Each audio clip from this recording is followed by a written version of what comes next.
Yeah. We got two black people on the pod today, so it's double late. You know what I'm saying? Double black, double late. You know what it is. But better late than never. We're going to get it. We got a special guest today. I'm real excited. The homie's here. Let's start the show.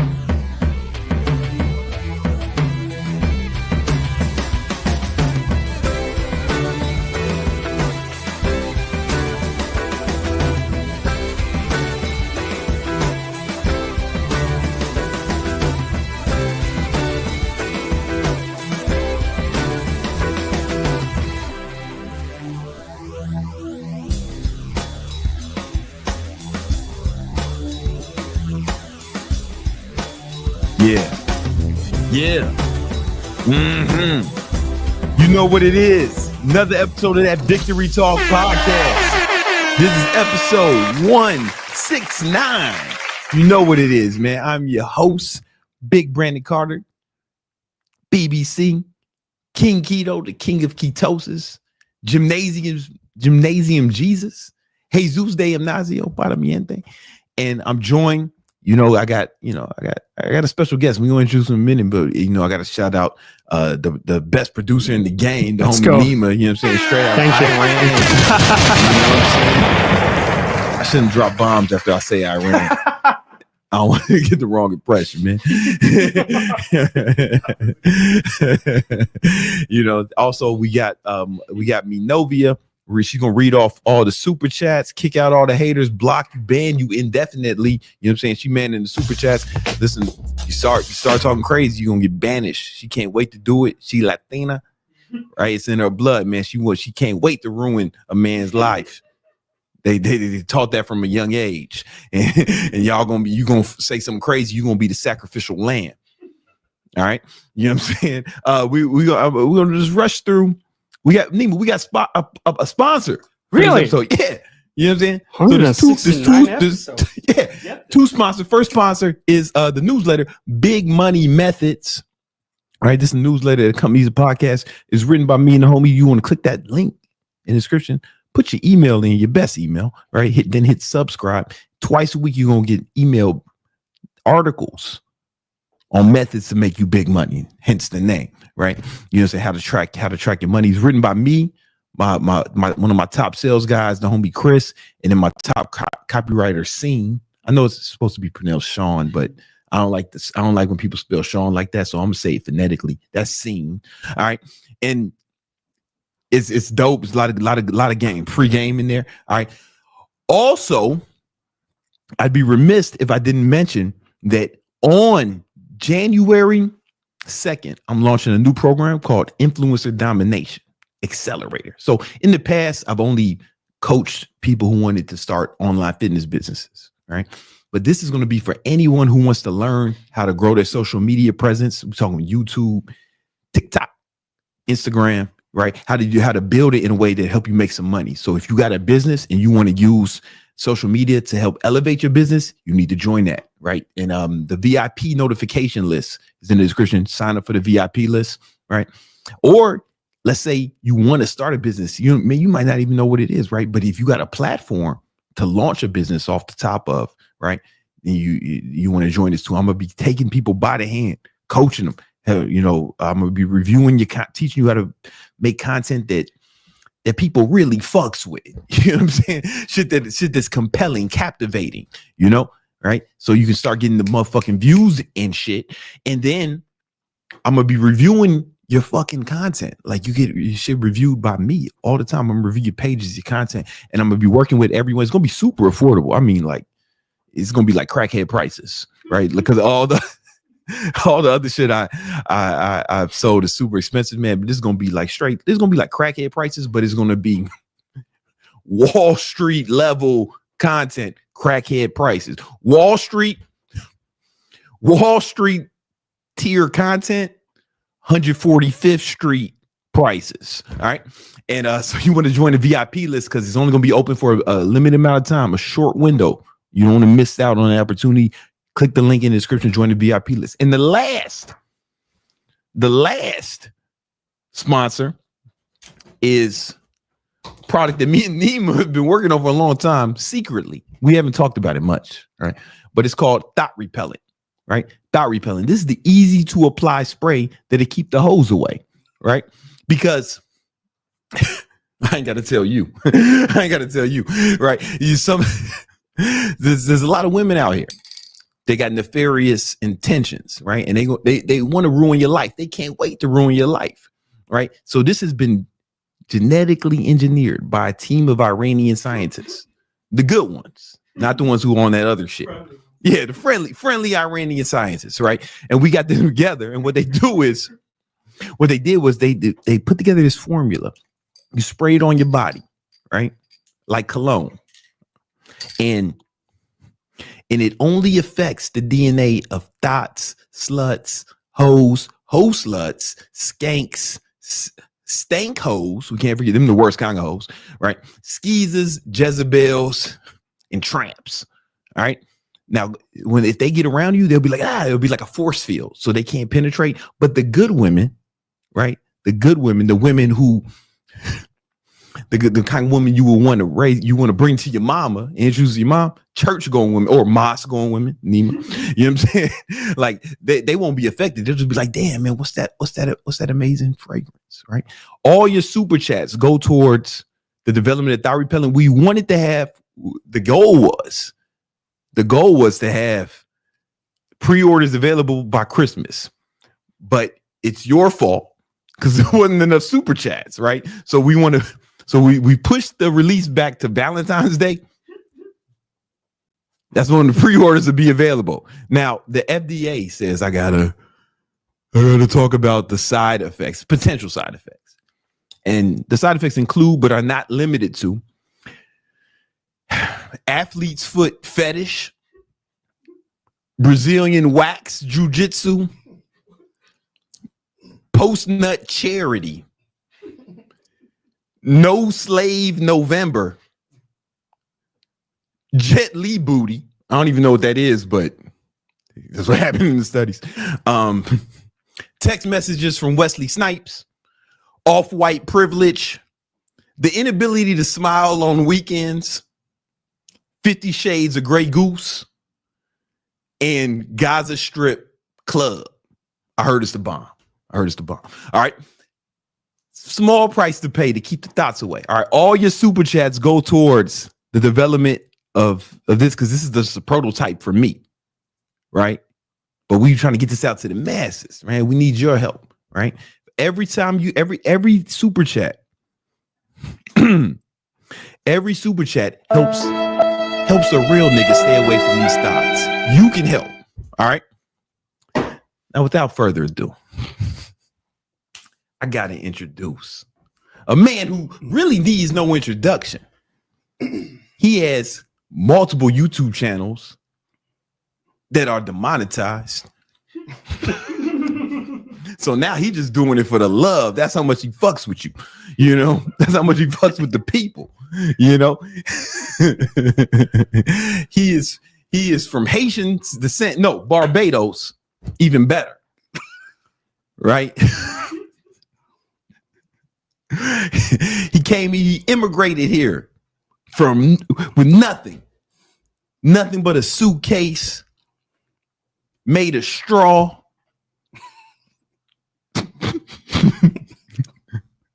some motherfucking Rockaware he got from the Goodwill. and he became a multi-millionaire by building one of the biggest platforms on the internet with the homie Myron. Let's introduce one half of Fresh and Fit, the homie Fresh. What up, man? Thank you, man. What's good? Good to be back, bro. How you doing, man? Great. Listen, just so you know, right? I'm the real BBC. I've been here before you, man. I've been the seasoned BBC, okay? For me, it stands for Big Brandon Carter. I don't know what you're referring Big to. Black confidence, man. Come Big on, Black brother. confidence. Come on, brother. You know what I'm like saying? Glad to be here, man. Part 2 of the session. Yeah, Shout out to the chat, the Yeah. Victory Talk chat, and I'm glad to be here. You're supposed to. That's what the young people say. What's up, chat? What up, chat? But listen, man, it's about to be a new year. Yeah, new man. things coming, and glad to be here, brother. Yo, man, we're glad to have you, man. Glad to have you. Listen, I want to jump right into it, man, because your podcast, Y'all known for giving out advice for men to level up, right? What are some things that men could do to level up for 2025? People got New Year's goals. They got shit they want to accomplish. They got things they want to do, have, become. Well, what advice would you give these brothers? Because you came from nothing. You know what I'm saying? Literally nothing, man. Motherfucking fourth world country. That's not true, nigga. My fault. That's my fault. It's developed, okay? Yeah, Barbados is developed. Country. You know what I'm saying? That shit the size. That shit smaller than Harlem. No, you're right. It's really small. It's really small. But you became super successful, man. Yeah. So like, what advice would you give these brothers? You know? So the biggest thing, man, that I've seen with success and failure and making it is distractions, right? You got to rule that out, because nowadays we got social media. Yeah. We got TikTok brain people. It's almost as if like the economy is built on short, fast, and microwave like products. Because back in the day, you know, you used to sit down, watch a video in full length, take it in, you know, reminisce, and then apply it to your life, or maybe a book, right? Nowadays is like, give me a quick in a TikTok video and I'm done. And for most people, it could be either girls, it could be either clubbing, drugs, alcohol, weed, or it could be just your phone. Because think about this. We spend most of our time on our phones. Look at your phone usage. Look at the screen time, bro. It's going to be X. Yeah. It's going to be TikTok. And it's funny because the creators of these apps are already successful. Yeah. They're good to go. But we, the people, we got to figure it out. So the phone is one of the most nefarious things, because it's basically an armies of nerds whose sole purpose is to monetize your attention. Yeah. You know what I'm saying? And to capitalize as much as possible. Yeah. So that's and they got it. Oh, they got it. They got it for sure. Yeah. But what I will say is just a quick side note here, quick tangent. So do you know what a girl's best friend is? A girl's best friend. Diamonds. It used to be back in the day, but now these thoughts, man, it's their phone. If you ever want to find out girls' real history and real life, look at her phone. Like, you hear that from me, man. I'm just saying, she lets you look at her phone. But either way, though, man, what I'm saying is distractions are our biggest issue nowadays. Yeah. And a lot of guys have given up. They said, you know what? Girls are making money. They're in school. I just want to live a good life, and hopefully they can pay for my shit. And I'm like, bro, what kind of man are you? But then again, I understand, because men are becoming women, women are becoming men.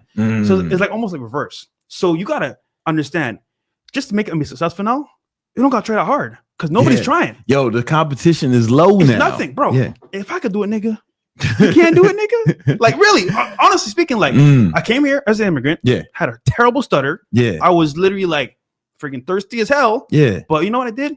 For a year and a half straight, almost 2 years straight, I sacrificed. I said no booty for the glory. I put it to the wayside. Yeah. You know, a couple grunts here and there, but I was doing my shit. Yeah. I worked 2 jobs, Chick-fil-A, AT&T. Come on. And then I became a comedian overnight. Come on, man. I was just kidding about that part. But real talk though, man, like, I actually put my mind to it. And I said, you know what? I was in Barbados, living the life. I was partying with friends, riding motorcycles, had cars too, you know, living off of daddy's money. Yeah. Granddaddy's money. But shout out to him, rest in peace to him as well. I was like, you know what? I got it made here. But it didn't feel right. I felt like I was not being the man I should be. So late night, one of these days, I was riding with my friends on Sundays. I was going home off my bike. We met up at a gas station. I said, yo, guys, I'm out of here. I leave to go back home, wake up, school again, and then start all over. But on my way home, red light, stop, T-junction. You know what I'm saying? It's like this, pretty much like a T-junction. I'm stopped right here, literally right here. And I got to go straight because it's T, right? Light turns green. Thinking nothing of it. I started riding off, maybe like 20, 15 miles per hour, going straight. There's a car flying from the opposite direction. Mind, the light was literally like red. Yeah. Just turned green. Turns left. So imagine, right? I'm going straight. They're coming this way. Yeah. I'm going straight. They're turning a right. So bam, hits me dead on. Oh shit. So I go this way. The bike goes that way. Damn. I feel like maybe like a couple seconds pass. Open up my eyes. I'm like, I'm on a Rolls Royce. There's stars in the sky. Oh no, shit. It was late night. Yeah. And I saw the stars up. I was like, am I dead? So that was almost like really traumatic, because I'm like, yo, it's over. Like, this is it. I didn't get to do anything. I just kind of lived off like, you know, good fortune and fame. Yeah. But I survived. I had a fracture in my wrist and my ankle. And I was like, you know what? What do I really want to do here? Do I want to stay here and just like live my family's legacy, pretty much like go to school, get my degree, take over the business, or do I want to be my own man and expand my network, travel, and make my own path? So I sold the bike and parts. Sold my truck. I had like one of those 4x4 trucks. I had about $4K saved up. Okay. So with everything, I came over to like, four and some change. So I left, came to America, and before I came, I'm like, what city did you come to? Well, first I went to Vegas. Okay. Then New York. Okay. Then Florida. I got it. Yeah. I should have done Florida first, but I was trying to be. No, I get it. But I had to go to a convention for network marketing. Yeah. I used to do that back in the day too. Oh, okay. So I did a lot of businesses that failed. Yeah. People don't know apart, but like that's up major L's. Trust me. Yeah. But you know what? You know what an L is, bro? It's a lesson. Turn a lesson to a W. I mean, when you lose, don't lose the lesson. That's what I always tell people. Exactly. So one thing people can't take from you is your lessons. Yeah. That's something they can't take from you. So after that, man, I was on Craigslist looking for a spot because I didn't know where to go, bro. I can't afford to I have no credit. I can't get an apartment. I got to figure out a way to survive, and I got no job. So I found a small room in a house.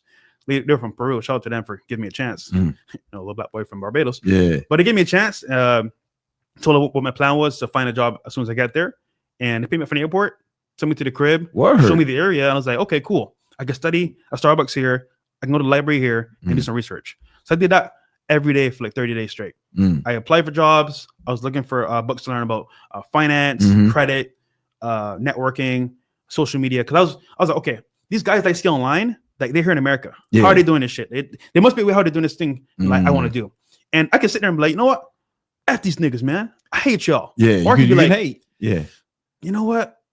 They're not better than me. Yeah. I can figure this shit out. I need to just figure out what they're doing and do it better. Or just do it, period. Because as I'm gonna tell you guys, like right now, most people are not even trying. So most if you try just a little bit more, I'm telling you, bro, if I could do this shit coming here 10 years ago, why can't you? You've been here your whole life. Yeah. So I would sit at Starbucks every day and just study shit. And like I saw Graham Stephan, Grant Cardone, who else? I was watching Bigger Pockets. I was watching a bunch of people back in the day, man. Yeah. And I was like, you know what? These guys have made it. If they know something, I can hear it on YouTube. Yeah. And I would just sit and study, apply for jobs. So I'll take a small break, maybe like 30 minutes, apply for jobs on Job Indeed, Monster.com, and then get back to studying social media and real estate and financing. Okay. And credit score. So my skills and my mindset was growing each day. Even though I didn't have a job yet, I was focusing on doing that. Yeah. So remember I said I had 4K, right? Yeah. So I went about a laptop. I was like $1,200. I bought a car. That was like, what? I put a down payment. It was $8K for I had a 2002 Toyota Camry, right? I should got a picture I could send to Nima so he can show it you guys. Because this picture is crazy, bro. Like, I look a freaking Haitian refugee. You could just pull it up. That'd be easier. Yeah. Because you could show the camera. We got good cameras. So here we go here. This is crazy, by the way. Oh, goddamn.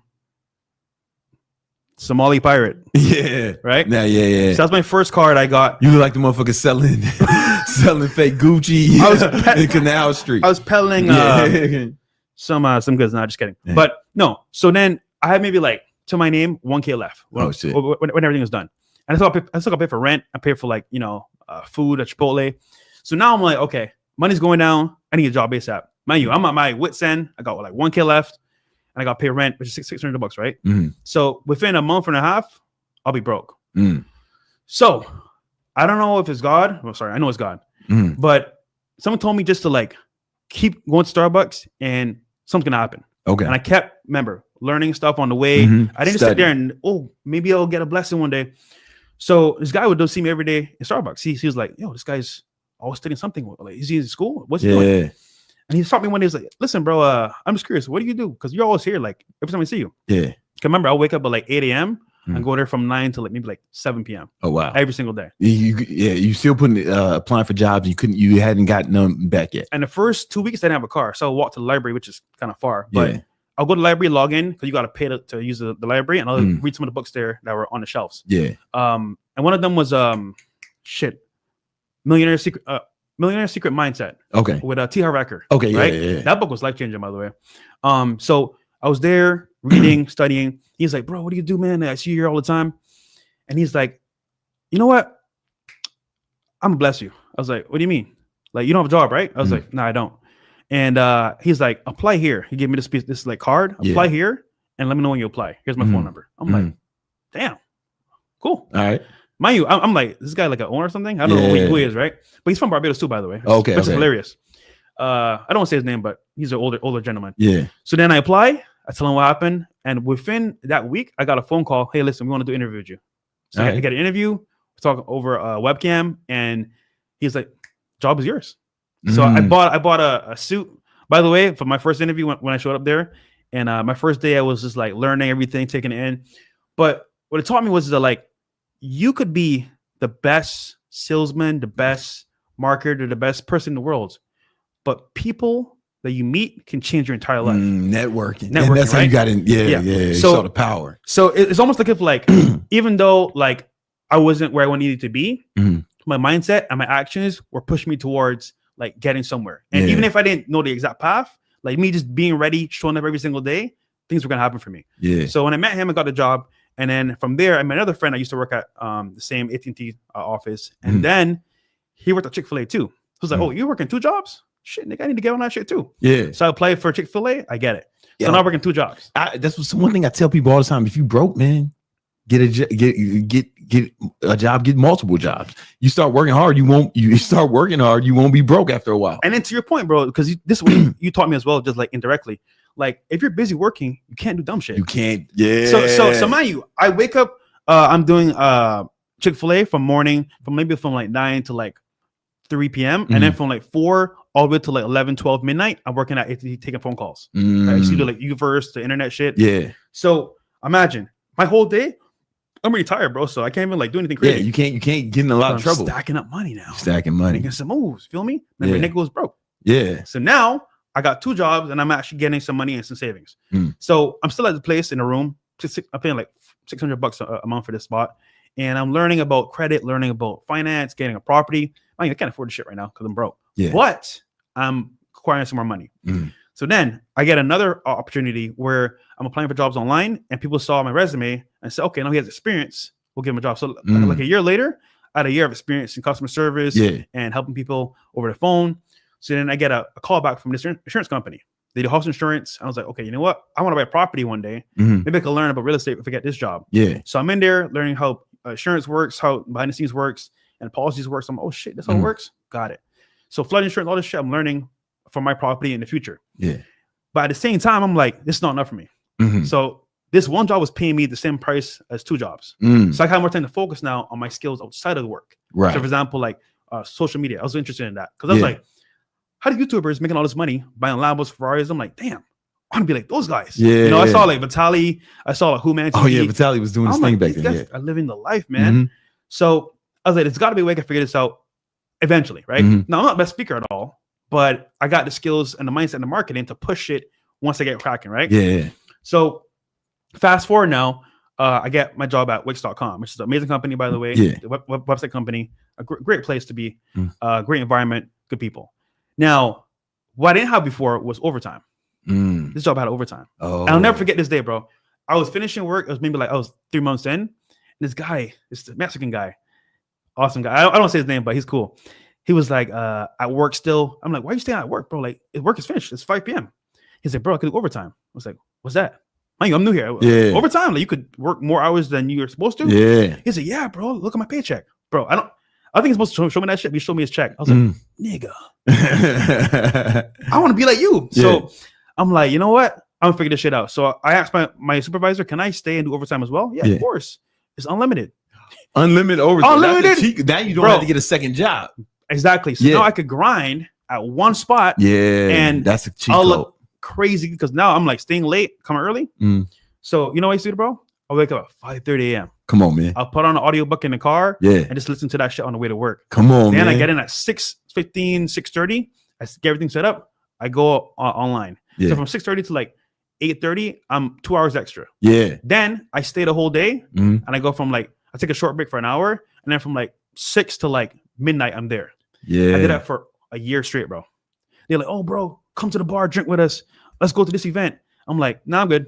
But you know what it was, bro, at the very beginning? Remember I mentioned like distractions, right? Yeah. I was focused. I was really like focused because every day I wake up, I go to my room. So I have pictures of like a Lamborghini, Audi R8, me speaking on stage, retiring my mom, and having money in the bank, right? That was all my vision board was in my room, and I had like a goal board. Yeah. I did 2 columns, short and long-term goals. Mm-hmm. So over time, I was like, every time morning I wake up, it's like, I see this shit in my face. I'm like, bro, I can't not do my goals. Because if I slack, I'll be like, oh, I'm messing up, bro. I'm not on path. Yeah. I'm not on a correct journey. So what happened was, after that, I was just like, if I take time to go drink and do this dumb shit, am I going to be where I want to be? Are they where I want to be? No. Yeah. They're kind of fat, not really doing too much, and they're kind of like just like complacent. Yeah. And I know I was going to be here that long because I was like, you know what? I got a business mindset. I know what I want to do. This is just like a stepping stone. Even though I love the company, but it wasn't like I'm going to end my career here and retire. Yeah. Nah. That's a good mindset to have. Like, even if you have a job you don't like, just if you view it as a stepping stone to progress to your next level, then you can find joy in it. But you know what scared me too? Seeing people that are like 50 years old still working. I was like, oh, you know, like in Walmart, the greeter, I'm like, damn, that sucks, you know? Yeah. But that's somebody's grandparents. Anyhow, so I'm like, I don't want that to be me. I want to be different. I want to have freedom and be able to do what I want to do on my own time. You know, the whole laptop lifestyle. I thought that was what I wanted, but it's actually not.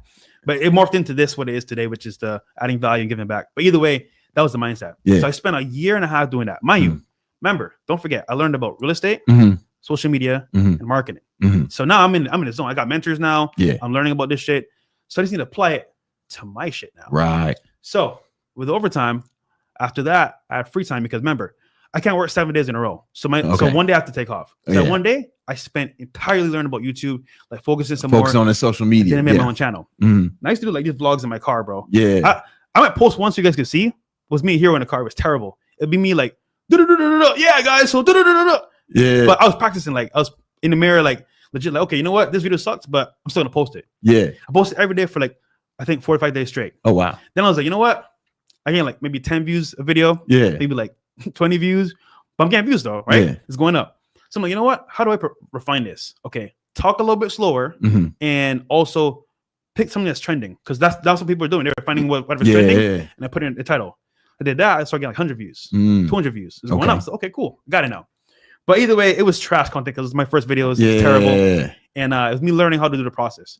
Now though, what happened was I saw a YouTuber doing gold digger pranks. And I'm like, I remember I see that. a pattern here. These guys are doing these pranks and getting hella views. I'm like, I could do that shit too. Yeah. Mind you, the whole time I'm in Miami, I'm learning about like cars. Again, like I said before, credit scores, marketing, all that stuff.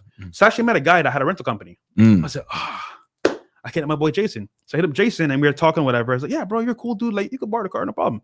And I paid him like half the car's worth just to like, you know, you're my boy. Yeah. But I paid like, I think it was like $1,000 a day. I gave him $500. I borrowed it for like maybe like 3-4 hours. Yeah. And I spent, dude. Okay. So the thing about pranks, bro, is that like people fake the pranks, right? My first time, like a dumbass, I was trying to do it correctly. I was like, oh, you know what? I'm not going to fake this shit. I'm going to do it correctly. Yeah. So I'm there for like 4 hours waiting for a girl to come by and give me that reaction. Yeah. I'm like, all right, this is easy.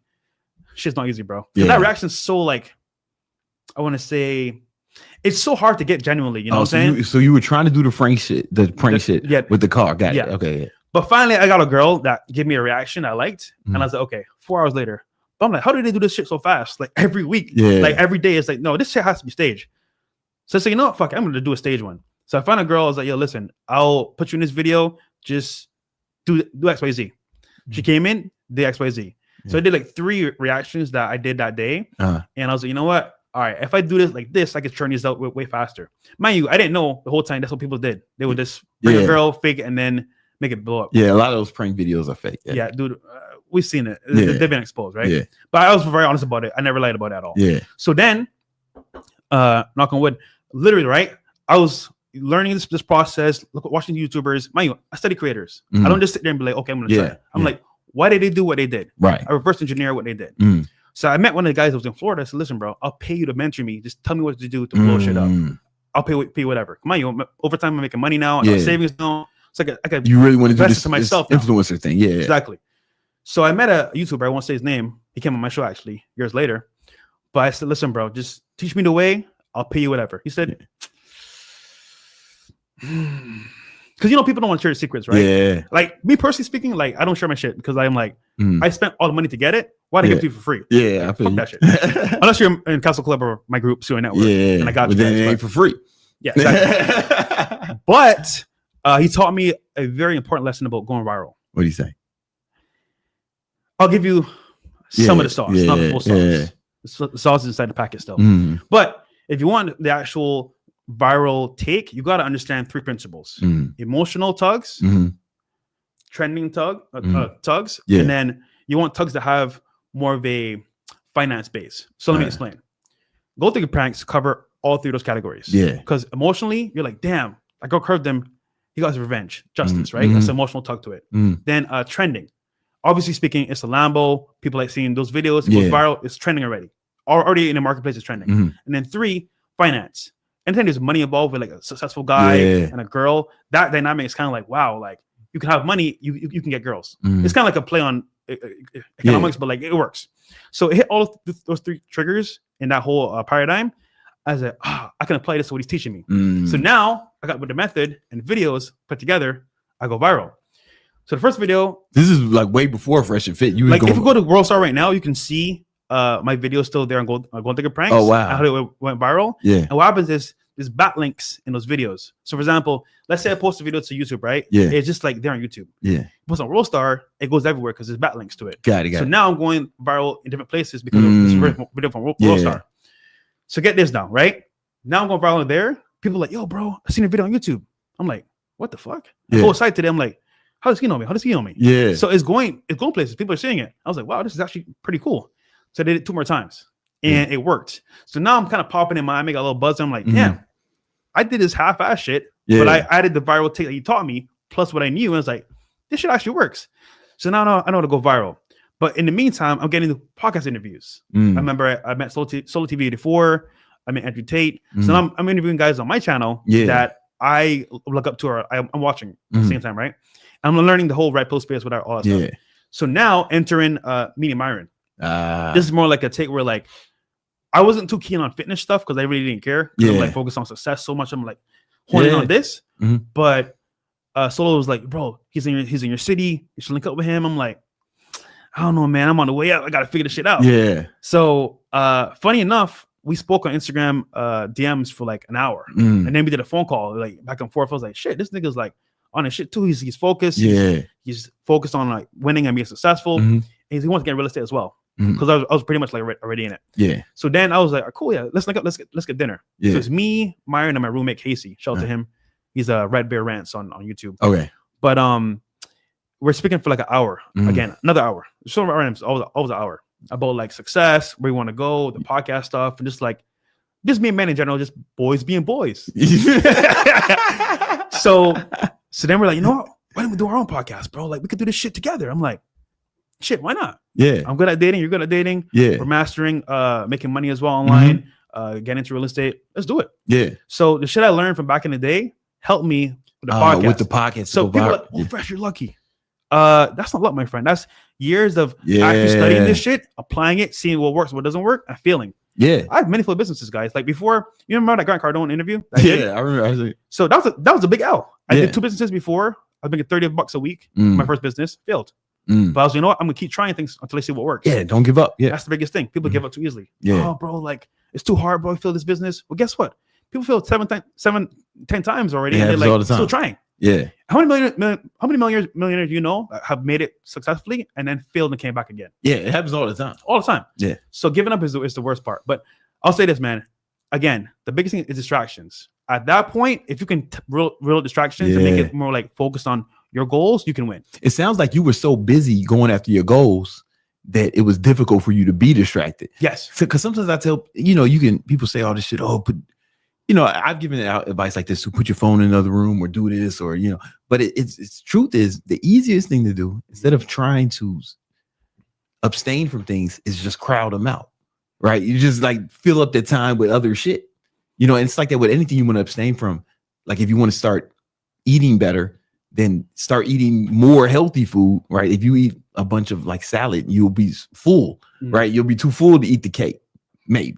You know what I'm saying? But it's like if you can crowd things out, you know what I'm saying? And you do that regularly. Like you replace the habit with something else. You got to replace it. You can't just quit because then it's gonna be a void. And just not doing it is not enough because you're like, not enough. It's you have a habit doing this shit. But replacing that habit with a good habit. Exactly. You got to change it, man. So one thing about your story that's cool is it sounds like you were struggling, you were grinding, right? But then it's really social media is what took it to the next level. Yes. You know what I'm saying? It's like So you know, it's funny, man. I never thought I'd be like an influencer. I just thought I would like make videos and make some money. Yeah. I don't really care about a clout like that. Yeah. I just focus on like getting traction to make money.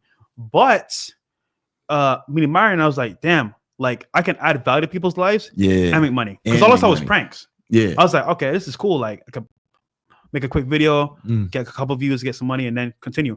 But then when I saw the side of like adding value and the whole space, I'm like, damn, like guys need help like me. Because remember, I got lucky because my granddad was a business guy. He was focused on making business. He retired the whole family.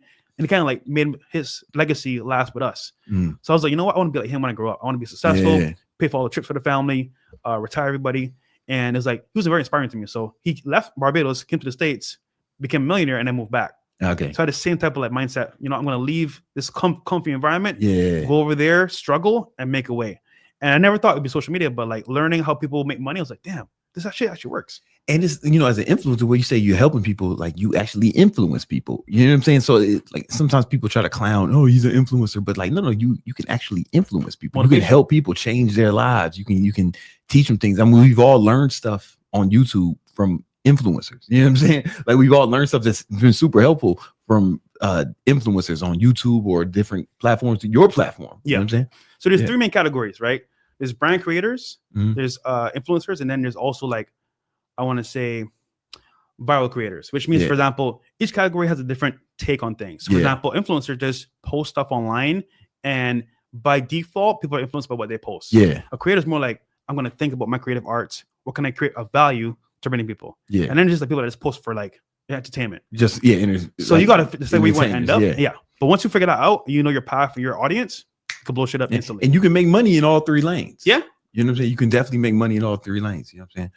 We're going to do the market update in a minute, but just, you know, if y'all want to learn how to become big time influencers, to build your social media, help grow your business or whatever you got going on. Like if you have ideas of starting a business and you want to use social media as a way, as a platform to launch your business ventures, or if you got a business, right, or you do coaching or something like that, and you want to grow your social media so you can get more eyeballs and more attention, I'm putting together a program called Influencer Domination Accelerator, where I'm going to be working with people, like showing them how to grow their social media, how to go viral, how to get more attention, right, on every platform, right? I got, you know, 1 million subs here, 1 million YouTube subscribers, 1 million Instagram followers, 500,000 on TikTok, 1.5 million on Facebook. And like, if it wasn't for that, I don't think I'd be a millionaire right now, or I'd have to find some other more difficult way. Right. You know, and same with Fresh. But there's no such thing as an online business anymore. Right. Every business is online. Every person is online. You know, like even if you want to date somebody, they're going to look you up where online. Right. You can't have a business and it not be online. And people are always going to search. People are going to look at it. And it's an amazing platform. And gone are the days when you can not have social media. You know what's crazy, bro? So people say all the time, oh, bro, social media is not for me. I think it's just like too much going on and I just want to like be myself. I'm like, bro, the world's changing. You're not going to be able to be yourself anymore. People can still have your ID. They still have your information. So what you worried about? Oh, bro, but like, I don't know what to do. We'll figure it out, nigga. And we gonna help. I'm gonna help them. The link is in the description. Join the VIP waiting list, because when it's going to open in the beginning of January on the 6th, you don't want to miss out, because it's only going to be open for a short amount of time. Right. And then I'm going to work directly with everybody who joins, and it's going to be super affordable. Yeah. But you can't not be on social media. I'll tell you what, bro. This world has competition. Yeah. Whether you're a girl or a guy, it's competition. Now, you can sit there and say, I won't do X, Y, Z, but guess what? The next nigga will. Yeah. And if he's going to do it to a different level, you just lost. Instantly. So you want to play that game of, oh, bro, it's not for me. Well, guess what? Now the digital footprint is for everybody. It's for and it now we're at the point where it's weird if you're not on social media. It's kind of like, I don't know, people in the fucking 60s or some shit. Oh, I don't want to have I don't want to have a telephone in my house. Right? It's like you could have got away with that for a little while, but then it was like, you don't have a phone. What's wrong with you? That's what's happening now on social media. So just to your point as well, I'm in rooms with billionaires now, right? People that are CEOs of companies, successful into the social media space. And I'm shocked I'm even there, but I'm there. And it's funny because in that room, it's almost as if like there's no race, there's no like issues of like, for example, fear or poor mindset. It's just like winning and business, right? Just winning, yeah. And then one thing that's important is that like the whole paradigm is either you're a creator creating content, or you're a boss of a company creating content, or you're a consumer. Yeah, that's it. There's no in between. It's like either you create and make money, or you have a value add, or you just consume it. Yeah, I'll tell you this: the guys that are creating and making money, they're winning, and it's big money. Consuming, you're literally giving your life force every single day. It's like, okay, you know what? I wake up today, I want to be productive. But I spend half the day on Instagram or X or TikTok. It's like, bro, what are you doing? Yeah, and you wonder, why am I still here and still broke? Yeah, F these niggas. Yeah, nigga, what are you doing, bro? Nothing. Yeah. So my thing is like, if you want to make a change for yourself, it starts with your time, how you spend it, and you do a really good job on your schedule, bro. Better than me, anybody that I know. Thank you. You have a detailed day of how to move, and it's like you don't skip a heartbeat. You don't waste the time because you're focused on your goals, and you make a timeline for it. In your day. Yeah, and it's like even with the social media stuff, people say it takes a lot of time, but it's like if you plan it out, man, you can spend a little bit of time and make it happen. You know what I'm saying? And it's apps too. You can just schedule apps to post easy. Whenever. Bro, it's really not hard. Once you understand automation and where we're going, if you look at it this way, you could either get a cell phone and be the future, or use a landline and hope and wish that people call you for opportunities. No, out of their cell phone, hey brother, let's connect. Let's exchange numbers. Yeah. Business deal done. Click. Awesome. Yeah. Hopefully call me on my landline. I'll stay at home. Hopefully he'll find me. Yeah. Nigga, you're not outside. You know who's gonna see you. Yeah. So I think just having the mindset of, you know what, I want to do better and get out there and learn. Because the thing about the whole game of success is it's an ever-changing game. And if you don't come up with the times or come up with the trends or understand what's happening, you're gonna be left behind like everybody else. You're gonna be left behind, man. Yeah. Yo, listen. First link in the description for Influencer Domination Accelerated for the VIP list, right? It's not open yet, but you want to get on the list. Yo, you do a lot of investing now, right? Now I do. All right, well, we bring in, you know what I'm saying? We bringing in the homie Young Candlestick to talk about the market. Let's go.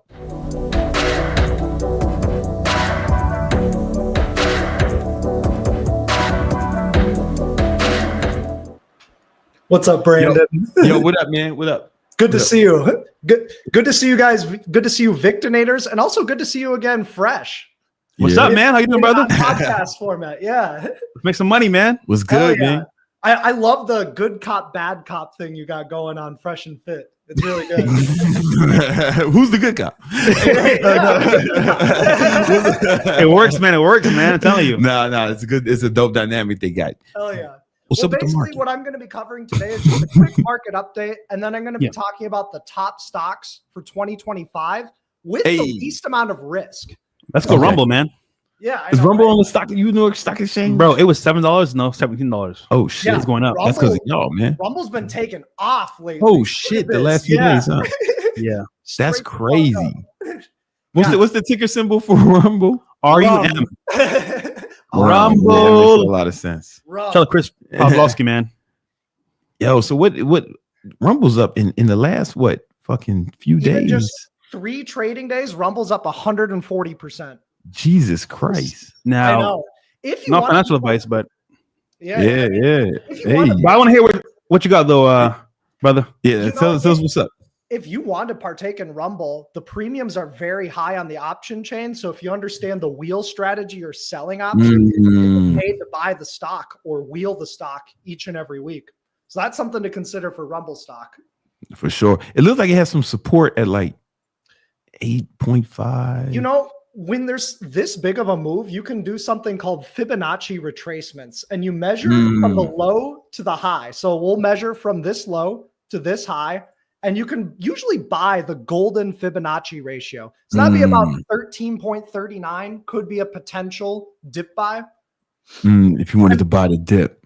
For those of you guys that don't know, I am a professional analyst. I am a professional when it comes to technical analysis, risk management, asset allocation, you name it. Awesome, man. Basically what's going on with the market, S&P 500 just going through its holiday grind. There's a lot of tax loss harvesting going on, which basically just means investors are selling their weak stocks, and then they're also buying up the stocks that they're up a lot on. That way they kind of have less capital gains taxes. And again, I'm not a professional when it comes to taxes, but that's what's going on with the S&P 500. I don't have too strong of an opinion on it into the end of the year, but I do have some top stocks that could potentially outperform for 2025, even if the market potentially goes through some drawdown. Okay. So the first stock on my list is Google. He's been talking shit the whole time. And basically, Google stock, as you guys know, Google's been my largest holding in the stock market. And even down here, I've been saying, hey, Google is my biggest holding. Yeah. I'm not telling you to buy, but I'm loading up Google over here, bought some Google over here, and even bought Google just earlier this week. Come on, man. And we've been alerting that shit since that point where you said this is a good buy show. We said this shit on it. You can go back. Rewind the stream. Rewind the stream, man. You listen, you made some money. Yeah, just check out the other streams, see what we said, see what happened to the stock afterwards. And a way that you can actually know if a stock is fundamentally strong is basically what's called the quick ratio. And the quick ratio is basically taking your current assets minus the inventory and then divide that by the liabilities. So how much assets do you have and how much do you owe? And a good quick ratio, you can find this, anywhere, Yahoo Finance, Thinkorswim, you name it. But right here, quick ratio, anything above 1 for a quick ratio is good. And Google has a quick ratio of 1.9, basically meaning Google has a shit ton of assets. Google doesn't owe a lot of money. It's a good stock. It's a good company. Okay. So that's my top pick. My price target for 2025 is $230 per share. It's currently at $195. It could go a bit further if the market is strong for 2025. If the market's weak, Google could sell down maybe to like 160, 170. I do think that those are great buy points. Not financial advice. All right. Shorter term, what's looking pretty good is actually Microsoft stock. And Microsoft has been doing pretty well. I think Thinkorswim's being a bit goofy today. It's kind of taking a while to load up. But Microsoft stock above the 200-day moving average, you can kind of see how we had this range. We broke out of this range, and then we came back to back tested. That's called a throwback. And now it's starting to curl again. I like Microsoft call options late 2025, as long as the market is holding up. Okay. All right. So that's Microsoft call options. You got a pen over there? Is there a pen? Another one is TSM. I should keep some in here. TSM, Taiwan Semiconductor. It's actually the largest semiconductor, one of the largest semiconductor foundries in the world. They have they own over 50% of the foundry market, which is super cool. So there's a breakout setup on TSM over $208 per share. I think that TSM can see $260 per share by the end of 2025, assuming that the market holds up. So that represents, 28% upside. Pretty cool. That's what's up. And this, guys, if you guys want to know more about this, we get a free Discord. It's the Victory Unit Discord, and I got free courses in there. I got a free course in there called the Baller Mindset. I got a free fat loss course in there that I used to sell for like $200 like 10 years ago, but it's free and it still burns fat even though it's 10 years old. And and we give a lot of free advice, but also Greg and I and they're giving free stock advice and investment advice in there all the time. Join the Discord, it's free. Yeah, join the Discord and just tag @YoungCandlestick in the trading chat, and I'll happily answer any of your trading questions. Come on, man. Yeah. So I'll tell you this, man. You want that white money. Hey, man, it's beautiful. And I'm black. There's nothing easier than just going on your phone, opening up an app, and clicking buy. When it comes to the stock market. Another stock that I like is Tesla, but it's a bit high right now. Yeah. I would like Tesla maybe near like $360 per share. So if you could get a sell-off in Tesla, I do think that longer term Tesla can see $700 per share. Okay. Would you on the down though? Would you sell covered calls? I would sell cash secured. I meant to say cash secured puts. I meant to say cash secured puts at that price point. Yeah. You could totally sell 360 strike cash secured puts. You get paid to buy the stock at that level. Man. You have to make that commitment though. Make that commitment. Yeah. As long as you make that commitment, it's guaranteed cash. Guaranteed. That's the only guaranteed income from the stock market is selling puts. You can cash secured puts is, I made a lot of money selling cash secured puts and selling covered calls against my holding. Seriously. Yeah. It's amazing. You've been crushing it for years. This year is my best year with the wheel strategy. I even labeled my account Greg Wheel, Come on, man. If y'all don't know what that means, join the Discord and learn for free. Yeah, and you also have a free YouTube video that explains. Oh yeah, on the wheel strategy where we me and Greg we teach the whole thing It's too complicated to get into now, but it's dope. Definitely. Basically, it's just a guaranteed way to generate income from the stock market. And as long as you pick good stocks, you always end up on top. As long as the stock recovers in the long run, yeah, you always end up on top. Another way that you could profit potentially from Tesla is through the TSLL. This is a double levered long on Tesla, and that has very high premiums, but this is higher risk, higher reward. Okay. So something that might be lower risk is a stock like KO, Coca-Cola. Coca-Cola has a very attractive quick ratio. It also pays a dividend. It pays a strong dividend. Yeah. And Coke's not going to go bankrupt. They have so much assets that they could not sell a can of Coke for an entire year and still be able to meet all of its debt. So basically the stock's like never going to go to zero. It pays a dividend. And even if you get like a good bounce, that's a solid risk adjusted return. If you're looking for an income stock, it's a good dividend stock. Yeah. It's a good income stock. Other than that, in terms of other markets, I like natural gas, UNG. I like wheeling UNG. Natural gas is starting to break out of some longer term trends. You kind of got this ascending triangle, flat top resistance type of thing going on. I do think that UNG, if it can hold, UNG could see maybe something like $20 per share by the end of 2025. And that's like a 30% upside. But if you wheel it as it gets to that price point, you get cash flow while you're waiting. Okay. All right. So that's UNG. Another one stock that I'm kind of keeping on my radar is Celsius. It doesn't have any technical buy setups right now. No. It does have a good quick ratio, and its fair value is $36 per share. But there's just no technical buy setups. Fundamentally, though, it could be at an attractive price point to wheel. We made a lot of money on Celsius Hell yeah. over the summer until that shit fucking crashed.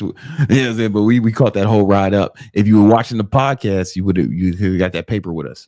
Basically, we're saying Celsius buy here around 40, Celsius buy here around 50. We did not say buy it at 70, 80, or 90. No, it was at, I remember when we said we should sell, it was like around. It was right over here when we started to confirm a double top. So this is what a double top looks like. First of all, you got this flag break. Then we move up. We make a top. We pull back. We try to break the highs. We can't. Double top. It breaks that support, the trough. And then you get massive sell side action. Come on, man. Hey, listen, you got some super chats, Greg. Oh, let's check it out. We shall reward them. And then Fresh got a bunch of questions too. Oh, King Carbs. So King Carbs is asking Greg, what are some good buy points for TSLY and BITO? Or should one just dollar cost average in? So TSLY and BITO are the income versions of Tesla and Bitcoin. Basically, they give they're a version of the stock that gives us a dividend. They do the wheel strategy for you and they pay a dividend. Yep, they do the wheel strategy for you and pay a dividend. They do have an expense ratio of about 1%. That's just the cost of actually owning the fund, but that's a pretty small cost. You don't have to do any work. You don't want to actually do buy points based off TSLY and BITO. You want to chart out the base stock or the base ETF. So in this case, what would be a good buy price for TSLY? $360 per share on Tesla. So you set alerts. If Tesla gets to that price point and you like it, you can buy TSLY. For Bitcoin, it gets a little bit more interesting because Bitcoin has been kind of selling off from the highs. We talked about how there could be a false breakout, and Bitcoin did achieve the $107,000 per coin price target that I gave earlier this year. And so I would wait on Bitcoin for something like 73,000 per coin. That's the former breakout area. There's likely going to be some strong support there. I think, though, if your time horizon is longer than 1 year, you can get dollar cost. Yeah, if you're trying to trade it, wait for that. Wait to see if it hits that point. But if you're trying to hold that shit long term, you could just start dollar cost averaging now. Exactly, dollar cost averaging is peaceful. And personally, man, if it was me, I would do the ETF because you can sell options. You can wheel it. Yeah, you can wheel it because it has options. Yeah, IBIT is a good base ETF for Bitcoin.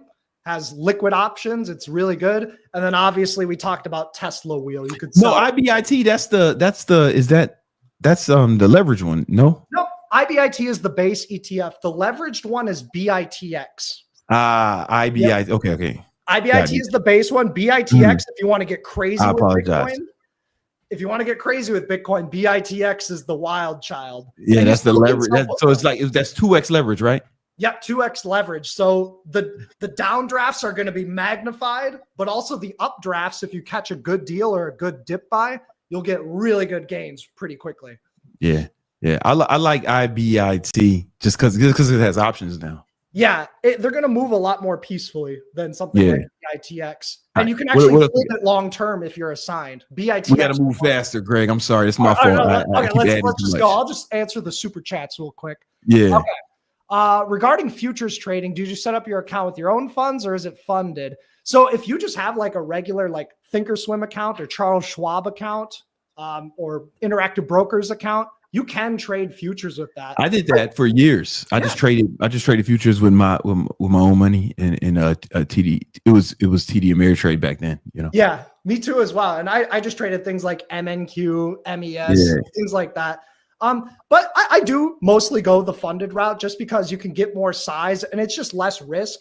You do have to run through a ton of hoops and hurdles with the evaluation. They don't make it easy. And the trailing thresholds, but once you make it to the other side, I've got a couple of funded accounts with Apex Trader Funding, not a big deal. But I personally like the funding route when it comes to futures trading, just because it is so volatile. And if you fuck up, you're not going to lose a shit ton of money. Versus if you fuck up in your Thinkorswim account, you lost that money, man. Yo, what's up? We got another super chat for you. All right, let's check out ASTS. Does that look like a bull flag pattern? So this is where it comes down to on what time frame are you looking at? This on the daily time frame is technically a descending triangle. You have lower highs and you have a flat bottom. If it breaks that flat bottom, it's bearish. If you break out above the lower highs, that's a bullish breakout. I would lean towards the bullish breakout on ASTS. It is a riskier, more volatile stock. So I think the best way to make money from ASTS, again, is just the wheel strategy. Sell cash tiered puts, get assigned, sell covered calls at or above your entry. There's a nice bullish breakout over $30 per share. Okay. All right. Well, listen, thank you, Greg. Listen, guys, if you want to learn more about this, or if you want to even trade with Greg and I, you know, we trade every morning. You know, Greg trades every morning. I'm trading most mornings. I trade with him, but we trade live. Oh, there's one more. All right, never mind. ATOM parabolic breakout. I wouldn't chase this, but maybe if it could come back to like 919, you can maybe get a short-term dip buy. Otherwise, you need to let it flag. So let it go sideways for a bit, and then you could buy another breakout. Yeah, never chase those kind of moves. Yeah, don't buy the end of an extended green candle. Nah, man. All right, guys, you want to learn more about this? Join the Discord. How that Greg? And if you want to trade with us and get Greg's trade alerts and trade with Greg and I in the mornings, we trade the market. It opens. I'm trading futures and Greg's trading futures and a bunch of shit. We do that. When you get in the Discord, just hit Greg up, hit Young Candlestick, say y'all want to join Victory Trades, or you can just go in there and learn the free shit in the Discord. All right. For sure. Thanks for having me. Good to see you, Fresh. Thank you, brother. Appreciate it. All right. We back, man. Yo, Fresh. There's some questions for you, man. Let's do it. The chat got some questions for you. What's the chat saying, man? Yes, and then after that, we got a tier list. We want you to, you know what I'm saying? Let's get it. I'm ready. Let's go. What's up? We have 3. With Fresh. With 100. The Diglets. Let's go. What up, Mr. Diglets? My boy. So I was talking to this chick. I was talking to this chick like 2 years ago, hooked up, whatever. We moved on. 2 years later, she's a single mom and we banging it again, but she won't stop sending me pics of her kid. How do I tell her politely, I don't give a F without hurting her feelings and still smash? Ooh, that's a very, very good one there. All right, you could go down 2 paths here, right, bro? It's 2 different paths. Tell her what she wants to hear. Yeah. Or the opposite. Here's the scenario. Yeah. That's a sweet kid you got there. Yeah. Amazing. Good job. Mm-hmm. Beautiful son or daughter. Yeah. And still smash. And still smash. Or you could say, hey, stop sending me a picture of your kid. Yeah. You know what it is, bitch. And either way, you get a result. Now, I think she would like more if you say that's a beautiful kid. Yeah. And you just keep smashing because you don't care about wifing her. Yeah. That's one thing. Or tell the truth and then she might leave you. But either way, I think if you want to smash, just tell her what she wants to hear. Yeah. I think that's the best move, man. Because you smash anyway. So. You don't even got to say nothing about it. You could just like hit the fucking thumbs up. Give it the thumbs up. I mean, hit the thumbs up. And that's a bit rude, though, no? Get the kid the thumbs up, man. Yeah. You know what I'm saying? And change the subject. Yo, give the kids a thumbs up, and then hit her with those. So what that mouth do? That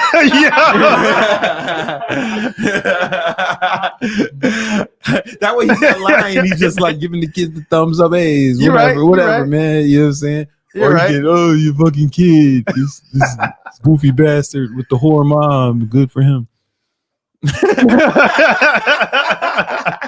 Yeah, that's funny though, bro. Yo, I would just give the kids a thumbs up. No, but nowadays, it is more common to find a girl with a kid nowadays. You know, it's just part of the course. So you gotta smash some grunts to get to the top. You know, I'm just saying, bro. Hey man, it's what it is, man. It's what it is, man. It's a dirty game out here, man. Yes, all sir. Right, what else we got? We have Jay, the car guy. All right. CEO network in the house. Let's go. Brandon, you need to throw Fresh in a barrel of Thot repellent so he can get more work done. Listen up to this combo, fellas. They are about to drop knowledge. Shout out to Jay, the car guy, man. Shout out to you, Mr. Car Guy. Yeah, man, this was actually Thot repellent was developed. The development was inspired by Fresh. I saw some of the shit Fresh was going through, and I was like, man, what if there was a fucking product they could have prevented that from happening? Take a picture with this. I'm gonna post it right now for you. Yeah. You gonna be the spokesman. Let's go.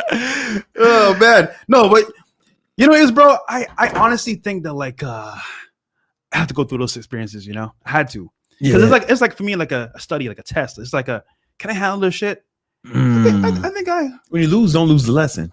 Exactly. What were some of the things you learned going through that situation you went through with the girl who was pregnant, you know, and then she was kicking it with your ops, going on your ops podcast, trying to throw your name through the mud, man. Can you tell some of the people may not know what happened? Maybe you can just break down what happened with that. Yeah. So you know, your boy was outside doing his thing. Yeah, you was outside networking and shit. Yeah. You know?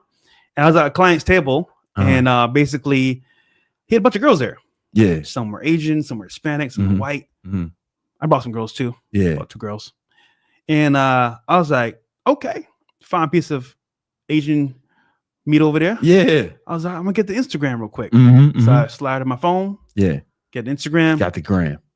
Got to go on a little. That's what y'all do now. Y'all it's just Instagram. Y'all don't do phone numbers no more. In my day, you had to carry around a pin. And get, Nigga, you old. Yeah. All right. No, I'm learning a lot. So I'm just collecting another data point, you know. And we meet up. Things go down, and it's just more like, all right, this is fun, man. You know, like it's lit. Yeah. I'm doing my thing with other people. It's just like a part of the course. Like in Miami today, she's with you, Joe Schmo. It just is what it is, bro, right? What it is. And thinking nothing of it. And then of course, you know, my slick commentary, just kind of like get deeper in there. But I remember I seen you in the gym. Yeah. And you was like, yo, man, I'm dating this new chick, man. You show me a picture of her. You know what I'm saying? Yeah. You tell me about her. Yeah. I was like, kind of like, fuck, man. I never did Asian before. Like that. I did one in the past, but it wasn't like that kind of real Asian. It was like kind of like American Asian, right? Yeah. So then it was like, all right. She was like straight out the sweatshop. No? Like she used to make Jordans when she was a kid or something, right? Yeah. It was fun, man. But you know what it was? I think I took it too far. In what way? I said like, I kind of went too close to the sun. Because I was like teetering on like, kind of like playing the game too hard. And I was like, what way? Like wifing her? Or no, as in like, I was more like telling her what you want to hear. Oh yeah. Like in a more, what's the word? I was actually kind of like playing along way too much. Yeah. Because typically I'll like cut it off like earlier. Yeah. Just because like, you know what's best phase? Honeymoon phase. Have a little fun. Okay, this is cool, and then move on. Yeah, I used to tell the homies, man, hey, man, 3 and out. Yeah. 3 and 100%. out. You know what I'm saying? You can't let it get another first down. Like for then she example, moves closer to the end zone. Burna Boy. Gotta get 3 and out. 3 and out. Burna Boy. Yeah. Legendary artist, right? But he's with a chick for like 3-5 months, and then next one. Yeah. So it's just like 3 and out. 3 and out. And I let it back into the streets but it didn't like when I did it. It was like almost like did you refer to her as it? Okay, no, that's cool. I like it. Now keep going. I just wanted to make sure I knew. And then you know, they wouldn't let go. It was like, I must stay with the chocolate man. Yeah, I was like, all right, bro, this is kind of crazy because like I ain't never had a chick go this far to like stay with the boss, the BBC. Yeah, I was like, God damn.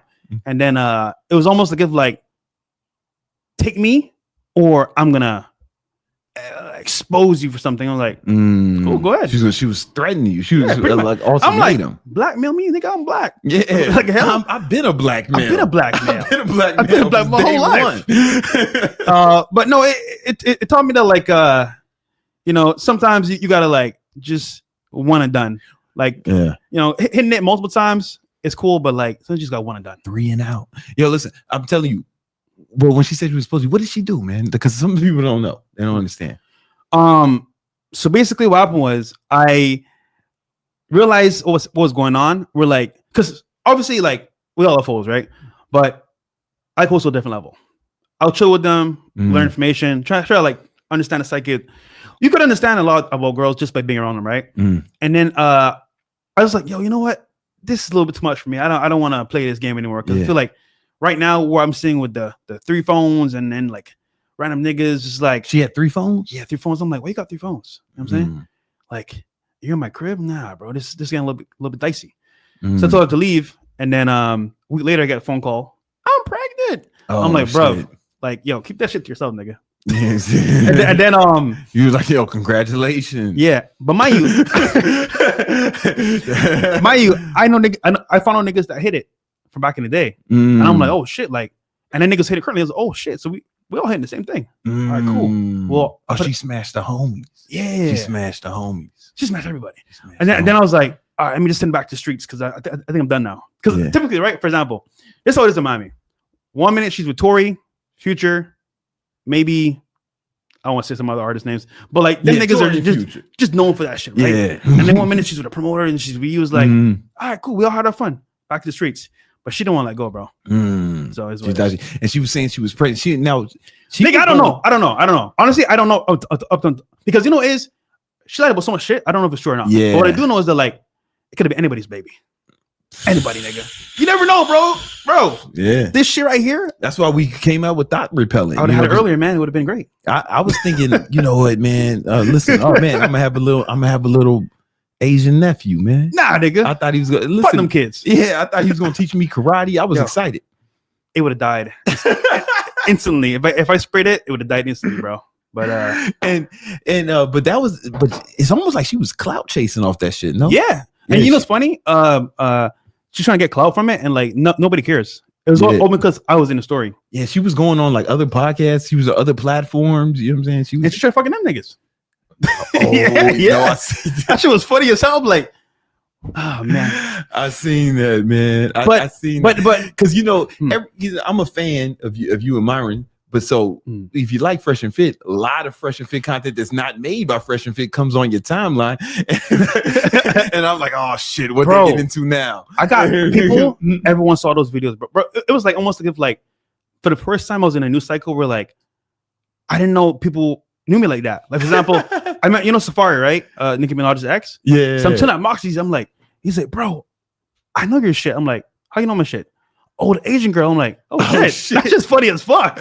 like, because people knew me from that. And I was like, wow, that's insane. That's insane. And then it worked out. She got caught up in a lie, and then she got exposed. And then, you know, I just think that like learn a lesson here, guys. No one's perfect. You're gonna make mistakes along the way, and like, you know, obviously, I doubt with the hoes a little bit too much. But now I'm kind of like, yes. What were some of the lessons you learned from that situation? All right. So one thing I learned to the Black Queens. You can go back to our Black Queens, man. We'll see. Yeah. But I did learn that like right now where I'm at, I can't indulge in too much craziness. Yeah. Just because like I'm getting older now. Like it was fun. It was a learning experience. Yeah. And I got to understand on a deeper level the hoes, man. And when you understand the hoes, bro. Yeah. You can understand the game. You can maneuver. Now, obviously, you may get caught up here and there, but like.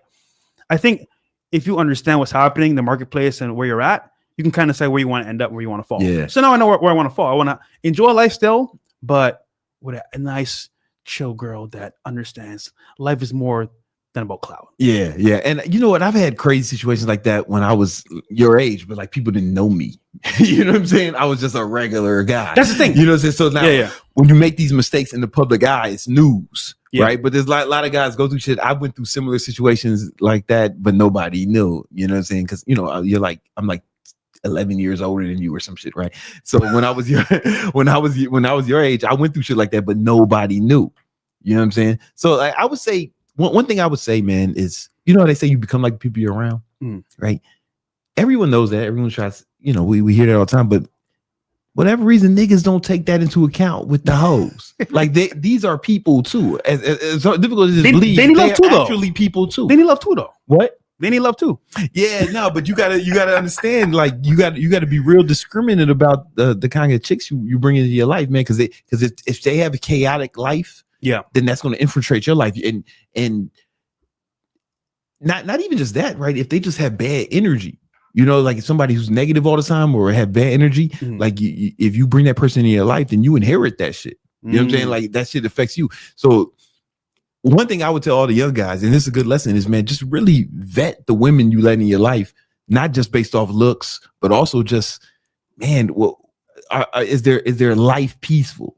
Now it's difficult in Miami. That's why when I moved down here, I moved with a girlfriend. I imported her. I literally brought sand to the beach. I was like, gotta go. I gotta get a normal one and bring her down here. Keeps you stable. Yeah. Keeps you stable. Now I get what you're saying. And 100% lesson learned.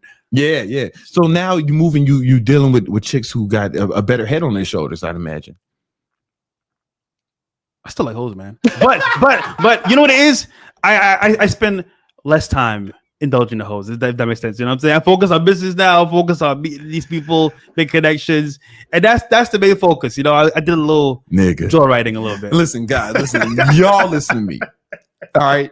Listen, really vet the women you bring in your life. Yes. Man. Seriously, because if they have any kind of chaotic shit in your life, you inherit all of that. If she's got a fucking crazy relationship with her family, that energy, all that shit is you're gonna inherit that. Like you become like the people you're around. Like no bullshit. Like if she got a drug habit, and the problem is, like, you know, testosterone is a really powerful thing. You know, we black, bro. You know what it is? Yeah. No, you ain't got to tell me, man. I've been black since the beginning. You know, it's day one. You know, I've been black since 1982, man. Damn. Sure. Yeah, it's a long time. And they be fucking with niggas, you know. I know, bro. But it's like you got to be more discriminate, you know, with who you bring in your life, man. That's the real shit. 100%. And I think you learned that lesson. I learned that lesson like in the similar fashions, you know, at your age, but it wasn't publicly. You know what it is, bro? I'm gonna just break it down real quick. Hoes are more fun. It's fun, it's exciting. It's like, all right, I should be doing this, but it's fun.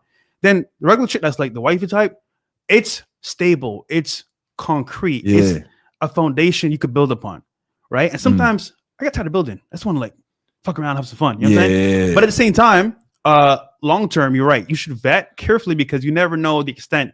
And I've had guys that, like, for example, got robbed, or for example, got like scam, whatever. So I know niggas who've been set up and killed. Get framed for like grape. You know what I'm saying? You know, get put in jail. Shit. Yeah. So, you know, it's dangerous, but at the same time, I understand why niggas do it because it is fun. Yeah, I get it. Well, listen, that's why we're coming out with Thot Repellent. It's the easy to apply spray to keep the hoes away. You should have pre-orders available by Valentine's Day. All right. I think you got another super chat. Yeah. One more thing. What's that? So this is just to your point as well about getting or vetting. It's the whole facts, right? Yeah. So I wasn't able to scope because she's not from here, right? So like I can't find out like a background and like a full. Because for example, in Miami, like niggas know like chicks because like, all right, she's been on this scene, she's been on that scene. So it's kind of like no one knows who she is. So I gotta. But you know what's funny about the internet? They'll tell you this part of the internet, right? Someone that isn't known, if they come on camera, people know their past. They know, like, for example, where they were at before. Exes will come out. It's like, oh shit, now they can expose the whole facts. Because think about this, right? On the show, guys will bring their girl to get exposed in a way. Because now they can see who she really is. For example, oh, I know her. We used to do this and that. Or like, oh yeah, shit, bro, she be outside. And then it's like, wait, bro, you know, guys DM me like, yo, you know this chick? She's in Miami. She been on yacht. She been thought around. I'm like, yes, shit. No, because I know I'm outside. Oh, you know. And it's just like, yeah, I see her sorry one too many times. Or it's like, my brother's like, you know what I'm saying? We got group chat. Oh yeah, bro. We already smashed. Oh, fuck. So now we good. Yeah. But if you don't know the whole facts, it's kind of hard to like even dictate. So you got to know the whole facts or try to get it as soon as possible. Yeah. But it's like, you can get the whole facts, right? You can. But it's like, it's not, you can just be around them and you know what's up. Like you've been around enough chicks, then like you ain't never been surprised, have you, when you got those whole facts? Nah. Like you ain't never been surprised. You would have been surprised if it came back clean with the chicks you fucked. But you know, like when you like when you know and you pretend you don't know. It's like ignorance is bliss. Yeah. Yo, listen, man. I'm telling you, man, vet these chicks. And not even just obviously, check the whole facts and shit, but like, yo, really check the energy, right? Like if she got chaotic energy, or if her life's a fucking mess, or she's got fucking drama all the time, you inherit all of that. 100%. You know what I'm saying? Even if she's a virgin, you inherit all that fucking drama. You know what I'm saying? It's energy, bro. Yeah, energy, man. It's transmutable, man. All right, I think he got another super chat. We have Casey. Shout out to my guy Walter, BBC. Please hook the homie up with some thought repellent. This whole Daisy situation could have been avoided. Yeah, listen, man. He was part of the inspiration for the development. Hey, man. What else we got? We have Manjot Singh. Walter is one of the humblest person I've ever met. Haters gonna hate because he is just a normal guy who made it. If he can make it, anyone can make it. Also, best wingman out there. Keep up the good work, y'all. Hey, man. Secret operations, brother. Ninjas be outside. Everyone got to eat. You know what, man? One thing, you know, nobody gets unanimous praise online. Like everybody gets hate, right? The more popular you are, the more hate you're gonna get, right? And you guys got real popular, and you're someone who I think deals with the negative energy. You get a lot of fucking love too, right? But you deal with the negative energy really well. Well, what's your thought process behind that? You know, dealing with that, because people hating and talking shit. Like it doesn't, at least from the outside, it doesn't seem to phase you at all. Nah, because I've been through real shit, and I also like, you know what it is, bro? About haters, I know that they want to be me, but they can't be me because they don't know how. So it's almost like if they're frustrated. All right, damn, this nigga's like not good looking. You know, he gets hoes. He does what he wants. He has a good lifestyle. He's free. But why not me? I'm taller. I'm better looking. Why not me? Because you don't know what to do. So if you live a good life and you understand and you're at peace, you don't have any like hate in your heart. Yeah. Why am I going to take on your hate? Yeah. Like, to me, it's like, I'm not worried because when I leave the studio, I'm driving the cars I want. Yeah. Going to restaurants I want to go to. I'm in the gym now, being focused. I make connections. I'm a billionaire. It's like, why am I going to respond to your hate? So when people say, oh, Fresh, you should destroy this hater. It's like, for what? This guy's trying to be me. I'm already where I'm supposed to be at. So by default, I'm like, I'm not giving you that energy today. Yeah. And when I do, it's almost like I'm doing charity work. You know what, nigga? Here's a bone. Yeah. Like it's and I think it's also like when I look at the way you move, you know, like I think it's cooler. It's like all these motherfuckers hating on you or making videos or doing whatever, right? You know, and it's one thing to say, oh, you should ignore it, right? But it's nothing. But people say that never. Most people say that have never experienced it at scale. Yeah. You know what I'm saying? They talk about some guy, but you don't know. The human brain has not been developed. We didn't evolve to deal with criticism at scale.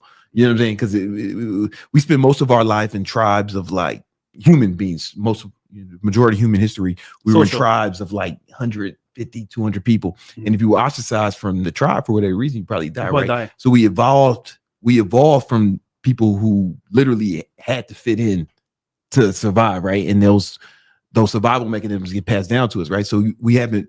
So when you start getting it at scale, it's different, right? And you handle it really well, and I think it's cool that I see you just living your life, having fun, enjoying life, right? While all this other shit, the haters are focused on you, and you just focus on success. Would you say that's like part of the key? You know where you're going and what you're focused on. That is a part of it. I would just say me and Myron have been through a lot, like a lot of hate. We're like death threats, like people saying, and then. For example, I'm outside, so I get it real time because they're like, oh, bro, what's up with your boy? Or they were like, it was this. I'm like, well, it is what it is, bro. I mean, what you want me to tell you? Yeah. So I think for me, just like, I understand what it is, and hate comes from below. It's almost like if like, if you engage in it and take it on head on, you're fighting a battle that you can't win. The internet is undefeated. And the people who do that, they do that. It's not just you, right? So they're more well versed in that arena of hating, right? So you're not gonna hate better than them unless you've been practicing as much as them. You know, you silence a hater. You know how you actually overcome haters in real life. How you do that? This is very simple, but it's hard to do. You need to take in what they're saying, and if it's true, you decide to change it when you're ready. Yeah, and then you make that change. But you know where you really kill them? Success. Yeah. When you overcome all these critiques, all these bad mojo that they're putting onto you, cool. Guess what? It's your life. Yeah. So whatever they say is either them projecting onto you or it's true. If it's true, deal with it and move on. Yeah. And look, I got a stutter, right? Niggas, oh, bro, Fresh can't speak. Well, guess what, motherfucker? When I go into a room with millions of billionaires, I'm conversating in a way that they can understand me. Yeah. I mean, this type for the show. I get sponsors, all that shit. So it's like, yeah, I may not be as articulate on the camera, but nigga, in real life, I'm that nigga. Yeah. So I'm working on both factors now, where outside, of course, is one thing, but on the camera is a whole different factor. Yeah. Obviously, I might get a little still nervous sometimes, but I'm getting better as I go. Yeah. But, and you worked on it. Like you made a lot of improvements. Yeah. But then when they roast me, it's like they only see what they see through their eyes. They don't see the improvement I've made from 5 years ago, 3 years ago. Yeah. So to me, it's fine. But in real life, it works. So at the end of the day with haters, man, they're going to say what they say. But you focus on that, you're gonna lose. And I'll never forget this. A big YouTuber told me at the very beginning of his career, he said, listen, bro, if I give you any advice, it's the comments, don't listen to them. You're a creator. Use your creative energy to create. They're gonna watch you anyway. Yeah. For hate or for love, they're gonna watch you anyway. They're gonna watch you anyway. So just do what you need to do. Yeah, no, I think it's a good mindset. And the funny thing you said is if it's true, to fix it. You know, and those are the only things that really bother people. It's true. Like, for example, if somebody said, hey, Brandon, you look like a short Asian woman, I would just be like, I would kind of look at him in pity, like, what's wrong with this motherfucker? You know, but I wouldn't get offended, you know. But if he said something that I'm insecure about, then I might, you know, get a little offended, you know. But if it's something I can fix, then maybe it's a valid criticism, even if he didn't say it constructively. See, I already know all of my shortcomings. So you can't tell me anything that I don't know. So to me, it's like, yeah, I know, I got to work on it. Cool. Yeah. When I'm ready, I'll work on it. Like you're not gonna tell me when I need to work on it. I'll work on it when I'm fucking ready. Yeah. So for example, Fresh, you need to improve here. Okay, yeah, I know. Do it now. Nah, nigga, do it when I'm ready. Yeah. For example, the gym shit, right? I started when I wanted to in November, not when I got this whole viral call in. I think it was like what, September or like August. Oh, Fresh, you need to improve. Yeah, I know. I'll do it when I'm ready. I was working on this deal. No, it's complete and everything's set up. Now you get to focus on myself and my body. And I know you could do both, of course, but like for me, I'm more one-shot minded and I know myself. Yeah. So once I focus on this, it's done. Yeah. So now the focus is on that. I'll do it when I'm ready. Yeah. But you don't tell me when I'm supposed to improve. You know what I'm saying? Yeah. And you know, the beauty of that is like you're gonna now, especially everybody was hating. You know, I always say, you know, somebody's hating on you, man. It's like the only way to get, if you want to get back at them, like the only way is to win. Yeah. Right. That's the only way. You can't out diss them, right? Because those just words, right? But if you actually do something, if you actually do what they said you couldn't, then it's like, hey, what they gonna say now? You know, I mean, they'll figure out something. They'll find something to say for sure, right? But it's like that's the only revenge. You know what I'm saying? You know, it's a good example. KSI, he made a song that came out recently, right? Everyone's hating on the song, talking shit about the song. You know what he did? What? He turned that hate into a W by putting it into content. And he mass produced the hate as well, pushed it out there. But the song was growing by numbers and became one of the top songs on, I think, Spotify or one of those words. Because he turned the hate into a push. Yeah. You know what? Cool. You say this song sucks, I'm never gonna make it. I'm gonna put your song out there with the negativity too. It's all energy, man. Like you can use that energy. You know, sometimes when I don't feel like doing something, because I have that too, right? Like everybody does. Yeah, everybody does. And you know, I have a list of fucking haters. Or like, you know, I have a list of people who like talk shit, said I couldn't do something, you know. So you get haters? Not like you. Yeah, I was saying, you don't see so many of your haters. That's funny. But you know, they exist, and they're not all online. Some of them in real life. You know what I'm saying? Ops, like you know, motherfuckers who tried to shoot me and shit, all types of shit, and they on the list, right? And I just look at that list. I'm like, if I don't fucking accomplish this goal, the haters win. Facts. You know, and then if they said I didn't do, if they said I could not do something and I don't do it, was it hate or were they just right? Was it just a fair assessment of my capabilities? You know, so okay, All right, now it's time to fucking break out the list of hate. All right, I'm gonna show these motherfuckers. You know what I'm saying? What it really is. And it's not something I need every day, right? Because I'm pretty self-motivated. But every once in a while, man, you fucking tired. You've been working hard. You got to look at like, fuck. If I don't do this, the haters win. You can never let the haters win. It's almost like if you're self-motivating yourself off the hate. And it's powerful because you convert that energy into turn the negativity into positive, right? And the thing is, that makes you irresistible. I mean, I'm sorry, that makes you invincible. Yeah. Because now you're taking the fucking negative. You know what it's like? It's like Smash Bros, man. When somebody, when you shoot, when you play with Samus. Dark right? Samus? Yeah, you fucking, you playing against one of them characters who can reflect the shit back at you. That's what you're doing. You're reflecting the shit back. You're using their energy on them. Star Fox. Yeah, Star Fox shit. Or Falco. There you go. Fresh, the best Smash Bros. Player I ever met in my life. Thank you, bro. Appreciate that, man. Seriously. I was like a nerd nigga back in the day. A heavy nerd, bro. I used to play games like every single day. Yeah. Because you know what it was, bro? It's like in Barbados, you can only do so much. And then it's like, all right, what do you do? So I've been playing like a bunch of games online. 007 with the boys, 64 back in the day, Smash Bros, Mario Kart, Mario Party, Mario Tennis, Wii, everything. So it's been fun, man. I love gaming, but like I said before, distractions, cutting them out. So you got to Star Fox that negativity, man. Shoot it back at them. There you go. Reflect this, nigga. Because that should be pissing me off, man. I done charged my shit up. I'm like, hey, I'm gonna fuck this. And then the Star Fox shoot it back, and now I'm fucked up off my hate. Of my energy, hurt me. That's what you got to do to the haters. There you go. W analogy. W analogy, man.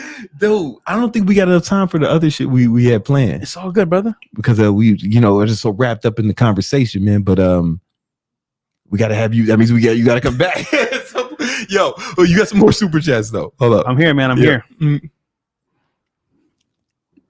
We have Angelo, one chest 8-pack trucker here. Oh, this is the homie, man. He's an HTT. This motherfucker be trucking like 80, 90 hours a week. And then still works out. He still works out. And he has online clients. Like, cause he's in my high ticket trainer program. So he comes on the live calls. He be on the live calls from the truck telling me about some clients he got. Bro, this guy, I'll post a workout video on my Instagram, right? Yeah. And he'll comment, okay, bro, good form here, but bad form here. I'm like, damn, thanks, bro. Giving tips while I'm working out. I'm like, shit, okay, I didn't know that. Perfect. So he's on point, man. I fuck with this dude. Yeah, he's on point. Shout out to him. What's he talking about? Think about this. Props to Walt. He's been super consistent at the gym lately. Props, especially after our competition was done on FNF. Yeah, they inspired me, bro. So we had a competition called Body Transformation Challenge. And he said we'll give each winner of each tier a money prize for losing weight. And he was number one, man. So shout out to him and other people. I was like, damn, you know what? My boys are killing it, man. I'm gonna hop into this too. That's what's up. Yeah. That's what's up. Good to hear. Shout out to you, bro. Castle Club, man. And he's an HCT, man. He's out here. What else we got? We have Austin Fresh. Should I get in shape and become financially fit before dating, or should I date at the same time? I don't want to attract a lower quality girl.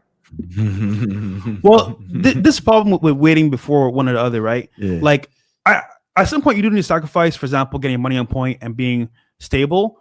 But when you put off too long the dating aspect, you kind of forego a lot of the abilities and knowledge that you should have about the dating market. I've heard you guys say that. So when you put that off for too long, it's almost like you don't know what to do when you get the actual progress. So it's like you're starting from zero, where you should be learning as you go. For example, you know what I'll do, bro? Like I said before, I work 2 jobs, right? On my one-off day or one time I have free, I will go on dates. Oh, really? That's when I'll do it. When all the work is done, all the jobs are finished, then I'll go on a date. That's the only time. If I miss work for a day, it never happened because I always focus on work. But when I'm done with the whole week of work, then I'll go on a date. Yeah. So I wasn't rusty like that. I used to tell people like, nah, get in shape first so the girls come to you. And it does make it easier, but I hear what you guys say, because I've heard you say that and other guys say that you gotta unlearn game as well. And just learn how to be cool around women. You know what I'm saying? Simultaneously, right? That way you're not like a sucker, even though you fucking. Because I'll get an example, right? Yeah, it's kind of close to home. Okay, let me say it this way, because I got a lot of stories that like happen in real time, and it's like if I say it now, they're gonna know. If they're watching, they're gonna know who I mean. Yeah. But just keep it very brief here. So imagine, right? I'm talking this chick, right? She's bad as hell. Works on the gym, doing her shit. She got a boyfriend. That's a bodybuilder, but the guy is not mentally where he should be. He's physically where he should be. He's in shape, but he's not like a man's man. He's more like feminine in a weird way. So like he'll be looking good, but he doesn't understand the game. Yeah, like she'd be like, "Oh, I want to be dominated." He don't know what to do. Even though he's big and he's muscular, he don't understand what she's saying. I understand from dating what she's saying between her code words. So for example, womanese, so to speak, right? She's saying this. He'd be like, "Oh, what do you want to do? What do you think about this?" I already know what she means. So like this, just right there, off of the game alone, I can go further because I understand what she wants. Versus he's kind of like, "All right, bro, I'm that guy." Yeah, but he don't understand the game itself. You know what I'm saying? Yeah, because I used to tell guys to get the shit together first, but I understand your perspective, and then also like I don't know.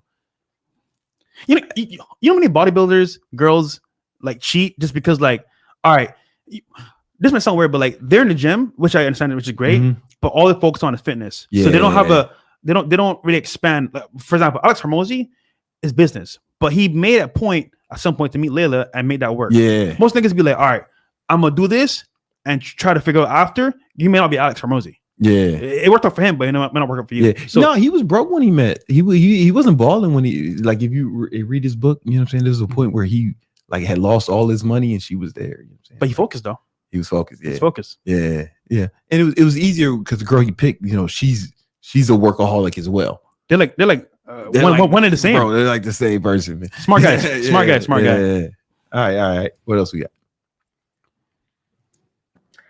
We have Lord, CEO Network in the building. Shout out to the master networker, always showing that there are more than one way to reach the top. Keep pushing because you are changing lives just like how you changed mine. Also, shout out to Brandon.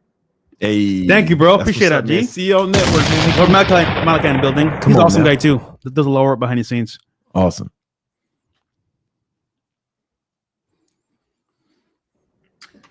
We have James or James or Jam Easy. That's Fresh, I have Jam a crush on this. What you say? That's Jam Easy. Jam Easy. All right. So Jam Easy says, Fresh, I have a crush on this girl, but she's really outgoing and talks to everyone. I don't like that too much. Is that a red flag? All right, man. So this means she's friendly, right? Well, the girl's friendly. She's very talkative to guys in public. The problem here is that like she may not mean harm by it, but knowing how the world works and how guys are, they can take it as, oh, she likes me. So even if she doesn't mean it as bad, the action itself leaves results of guys being like, you know what? All right, I'm gonna have a chance. Let me try to lock in. Here's the thing about that type of girl. You can deal with it, so to speak, but the problem is at some point, if you're not up to par, it may end up where she just like does a little straddle off over here and then over there, and then gets to know you're on picture anyway. Missions. So I'll keep her on a short leash, where, for example, like I'll make it a point not to make her a priority. If that makes sense. And it's like, it sounds like you don't like her that much. You don't like it that maybe you should find a girl that you like because it's gonna bother you over time. Yeah, because you can't, if that's who her personality is, you're not gonna change her. And even if you did change her, it's for a short period of time. Yeah, and you know, I used to tell people, man, you can't make a cat bark. You know, it's like I used to have a cat, man. He was Meow Mix Poppy on Instagram, and George. And I was like, man, yeah, I could put George on a leash and walk this nigga around New York, right? I could get him to do it, but he wouldn't enjoy it, and neither one of us would enjoy it. And that's what it's like when you try to change a bitch, you know, or change a person. It's right, like you might be able to get them to submit into that, but neither one of y'all gonna enjoy it. You better off finding a better match for you if that's something you don't, because that's her personality, so it's hard to change someone's personality like that. And if they do change this for a period of time just for you, and the moment you're not there, it's like, well, he's not here, I could, you know what I'm saying? And there's some guy who wouldn't mind that, who like might even like that, you know what I'm saying? And you better off letting her find that dude. But if you're asking, it means that you should probably just let go, because right there and then it's bothering you. So or just have fun with it, have to enjoy the experience, bro. Just like, you know, is what guys, bro, bro on a wife for like this. I'm just like, bro, enjoy the experience. Yeah. Now I might take it too far, but like just enjoy the experience and then understand that like, it's not forever. If you put it that way, it's like, oh, pressure's off. I just have fun, be myself, and enjoy the moment. Yeah, seemed like you learned from your last experience, man. So so now you just enjoy it instead of like telling her you gonna marry her, make her a citizen. Y'all gonna have a little anchor baby. Nigga, so when I stay in the say that? I don't know. I'm assuming, Nigga, no, nigga, this you gonna bring her kid or her parents over from the rice paddy. You know what I'm saying? And y'all gonna. this nigga, bro. I'm assuming maybe you sold her a dream. You know. Listen, man. You know what I did? I did what niggas do. Yeah, you sold her a dream, man. I know because I know I see it because I've sold dreams in the past. You know, he's talking from a seasoned dream salesman. So I know it when I see it. Listen, man, I cut that dream short, brother, because I wasn't doing shit anyway. What else we got? This nigga, man. We have the masculine investor. Myron seems to enjoy using extreme disdain towards Black people for uncool villain marketing purposes. What behind the scenes makes this behavior okay to you two? Well, Myron's his own guy, and he has a way of speaking, and he has a way of thinking that is up to him. And I'm not going to question how he thinks. It's just how he thinks. I don't have to agree with it. Oh, I'm sorry. Go ahead. Yeah. Also, like, you know what it is, bro? If it bothers you that much, just don't watch. Yeah. Like, go. Like, to me, it's like, okay, if I don't like what someone's saying, I'm gonna go somewhere else. Yeah. I'm not gonna complain. Like, why do you think this way, bro? That's how the person thinks. Or it could be a marketing employee. But either way, you care this much. That's on you. Yeah. Like, we're just making content. Honestly, man, and just I don't have to agree with everything someone says to be friends with someone. I really believe that that's too high of a criteria for friendship. You know, like the truth is, Myron just says he has a platform to make his views public, right? You're all of y'all's friends say and believe things that you don't agree with. Yeah, you know what I'm saying. But you don't have to judge them as harshly because they don't have a platform. You know what I'm saying? And it's just I think about, man, I only can judge people on how they behave around me and how they treat me. How they behave around me. And Myron's, you know, I've known him since before he was famous and shit. And he's always been cool with me. He's always been stand up with me. And that's what's important to me. You know what I'm saying? Like, you know, within reason, right? If he was doing some like super, if somebody, not him, I don't even put that, but if somebody was doing some super foul shit, you know, like super, you know what I'm saying, stuff I don't even want to say on YouTube, then yeah, I would disassociate myself with him. But as far as like somebody singing words, yeah, I'm not tripping off that. Also, people don't know Myron like that, so they just see a clip and they say, "Oh, he's like that, bro." He's a good dude, man. Like good, straight up dude. It is what it is. I know people don't like him, but I know him very well and I like him, so that's all that matters. I mean, I've seen some shit, and I'm like, whoa. Like, even as this boy, I'm like, whoa. Yeah, like for example, but that doesn't mean that means I'm not friends with him. Like, I wouldn't say it, but that's him. Yeah, he could say it. And just because I don't agree with somebody doesn't mean we can't be friends. That's so weird to me. You know, people always say, "Bro, this person's not red pill. Should I do business with them?" Listen, bro, I this whole like, oh, they must think like me to do business. No, nigga. Nah, like man. This shit is not about how you think. Yeah. It's about how you maneuver and understand the world itself. Because listen, we're all here together. Yeah. Just because you don't think like me doesn't mean we can't work together. For example, Democrats, Republicans, they are they're one side of the same coin. It's like Goldman Sachs gonna give to both campaigns, exactly. Both parties. You gotta understand. You gotta play the game. If you don't play the game, you're gonna lose. So if you exclude everybody just because they don't think like you, you're gonna lose, bro. Yeah, and also if people are good to you, everybody ain't gonna be nice to you. So if somebody's a good to you and is a good friend, but they, you may not agree with some of the things they say or some of their views. What's more important than you? Some shit that he says, or you know what I'm saying?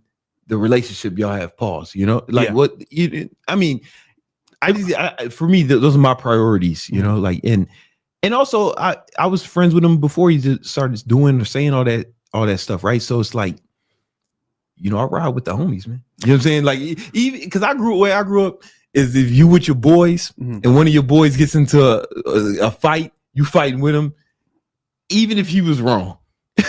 Right, like you got to fight with your boy. You may tell him after, "Hey, man," privately, "Hey, man, I wouldn't have said that, or I wouldn't have did that," But in the heat of the battle, you know what I'm saying? Like, gotta defend him. You got to ride with the homies, Yeah, 100%. Yeah, this is what it is, bro. Yeah. What else we got? We have John. Yo, thinking I'm gonna quit liquor so I can stop being distracted. I'm 21 and go to a party college. Was it hard for social life to quit? Well, I didn't even start. So for me to quit was nothing because I didn't start. So, in Barbados, the drinking age is 16 years old. Even back then, I didn't drink because I was like, I seen people get drunk, vomit and shit, and be weird the next day. I was like, I don't want to be like that, man. I want to have fun, but wake up the next day and have my full day, right? Yeah. So I started drinking until I was like 30 years old. Oh, really? Yeah. I'll never forget. I was on vacation in Barbados with a chick. I got drunk that night, bro. That was fun. But I didn't throw up and I didn't like have a hangover, which is weird because I thought I would have those symptoms, but it didn't happen. So do you drink now? I'll do occasional shot here and there. Yeah. I quit drinking. We did the opposite. I quit drinking when I was like around your age. Oh shit, for real? Yeah. Shit. Yeah, because as I got older, I just noticed it was slowing me down. You know, to your point, bro, like people always say you shouldn't do XYZ. I'm like, have you tried it? Because for example, like I can say this because I didn't do it. Yeah. And I can see why people do what they do. Yeah, I understand it for sure. People be like, oh bro, you shouldn't do XYZ. Did you do it, motherfucker? Oh no. I just know you shouldn't do it. Yeah. How you gonna tell me if you never did it? Well, okay, just devil's advocate. Yeah. Neither one of us smoke crack, but we would probably advise against it. True.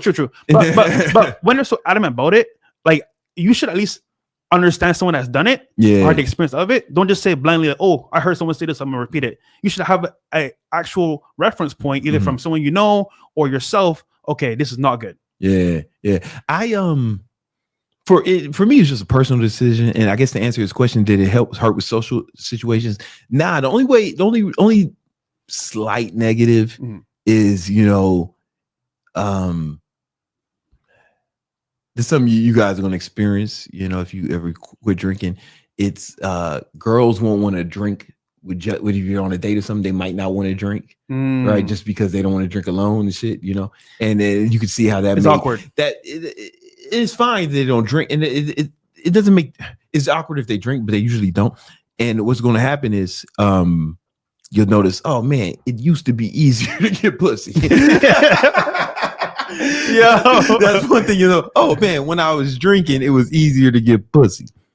You know what I'm saying? That's the only thing. Well, there's a workaround for that. You become cool with the bartender. So listen, bro, I'll take 2 shots of tequila. He puts the Repellent in there. Stop. That's gonna get clipped in a negative. And then listen, don't do that. Don't do that. Anybody who's thinking about clipping this and putting it on the internet, I don't recommend that. I advise against it. I vehemently advise against any. I don't even know where he was going, but I want to stop it there. Say that I never have, never would, and never will do no shit like that. Shit can get taken out of context. Bro. You're right. That's why I wanted to stop you. Yeah. But either way, it's your choice to make what you want to do. Yeah. But most people do drink though. That's just how most people drink. But it's outside of that one thing. I ain't had no issue, man. It's like I never did either. People when they're drunk all the time, it's no big deal. Like some girls look at that as, oh, you're like a different type of person. Like you're more disciplined than me in a way sometimes. Or it could be like, oh, you're kind of weird. You're kind of boring. Just depends on the girl. Yeah, some girls will do that, but like dudes usually respect it. Nobody, because I said I don't drink. If you say you're trying to stop drinking, they'll pressure you. When you say you don't drink, it's not as big of an issue. The only person who ever tried to pressure me was Tristan. Oh yeah, bro. He tried. Say no to me. Say no to him is hard, bro. Pause. Yeah. And put that part out. But as soon as you said it, you were like, "Fuck." I was like, "No." But I remember it was like 2018. It was before they was off. I was with Andrew and him. He was trying to. He was like clown. He did a stand-up routine on how I was a bitch. Because Tristan's funny, right? So he was doing like he had the whole fucking everyone laughing at me because I wouldn't drink. I still ain't drink though. No pressure. It's hard. It's hard to tell Tristan no, but it's what it is. I think it's up to you. And then, for example, just being in a setting where it's not actually drinking. For example, I like taco dates or like food dates where like I'm gonna go eat what I want to eat. You're just a +1. Yeah. So it's not like we need to drink there and like it's like socialize and then we go to like a lounge, chill a little bit, and then to crib. So simple. Yeah, the girl's gonna have to like you. Yes. If you want to have sex with her, though, instead of just relying on her getting drunk. That's what you're gonna do. You can go to the park with a chick. If she likes you, it's cool. Hey, man, it's all good. If she doesn't like you, gotta go Komodo and all that shit. And it's like, bro, all right, cool. I know what it is. You bought this paper, cool. Yeah. All So right. it weeds out a lot of fucking toxic chicks, though, too. You know, because a toxic chick ain't gonna be with a dude who don't drink. So it weeds out a lot of toxic chicks. Yep. All right, go ahead. We have My Soap. With 50% of U.S. children, Gen Alpha, pre-diabetic, diabetic, life expectancy could drop by 10 to 20 years, potentially lowering to 55 to 65 years. Thoughts? Yo, man, every time I hear that shit about kids getting fatter, I'm like, yo, man, my industry ain't never gonna know. There's more trainers, man. We never you don't have to worry about trainers getting the market keeps growing is what I hear when I say that. You know what I'm saying?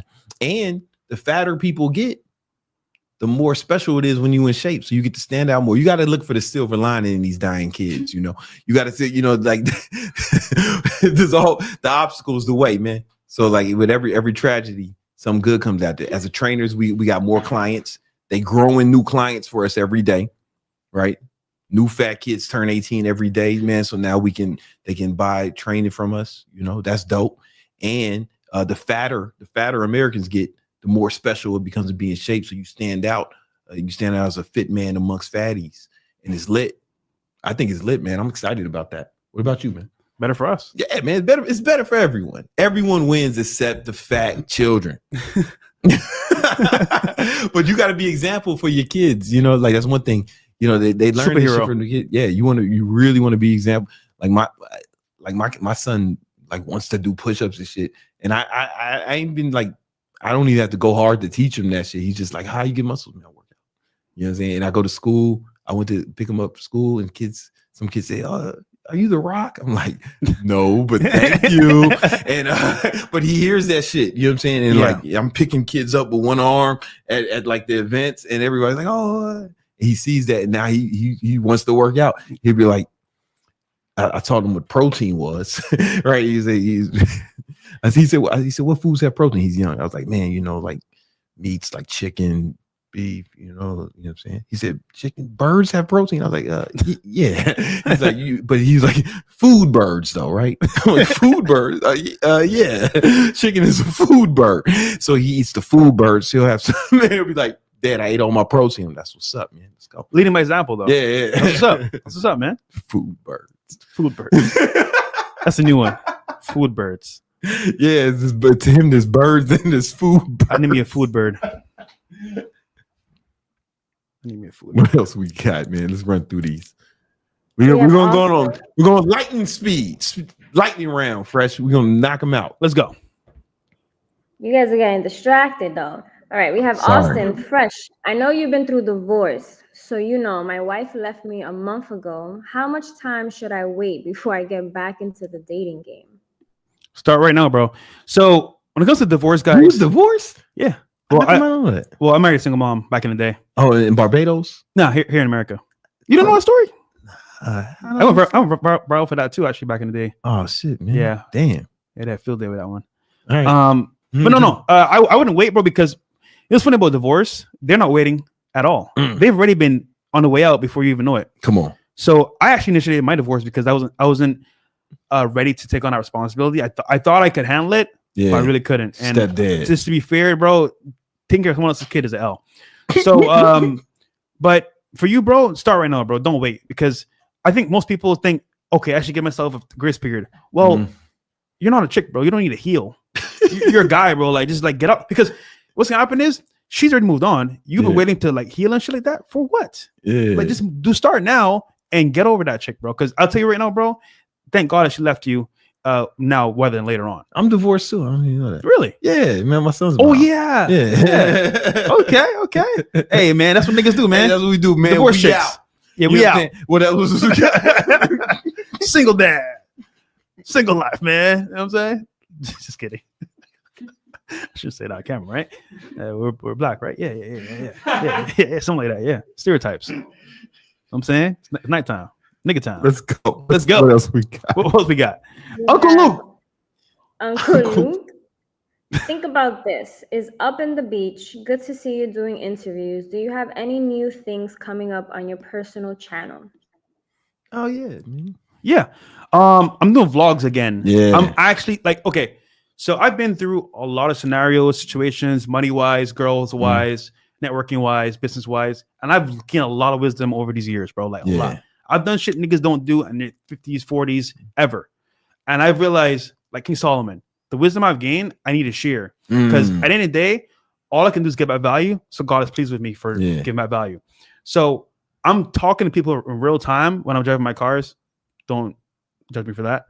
About my situations and how to overcome it. For example, the car game, or cars to buy, or not to buy, getting out of debt, building credit score, real estate. So I'm taking people through my life journeys with some wisdom gems when I drive my cars, when I'm going to the gym, and I'm like giving back to people because I'm not monetized on YouTube, so it doesn't make any sense for me to. Oh, you're just doing it for the love, man. You ain't even monetized. I took a long break to think about what I really want to push, and like I'd rather people learn from my mistakes, and avoid them if they can, and then from there, because remember, I've been through it. Yeah, I was you back in the day where like I started from zero. I was in debt. I might have had some mistakes. I might have dealt with the wrong chicks, but I made it out. Yeah, I'm good.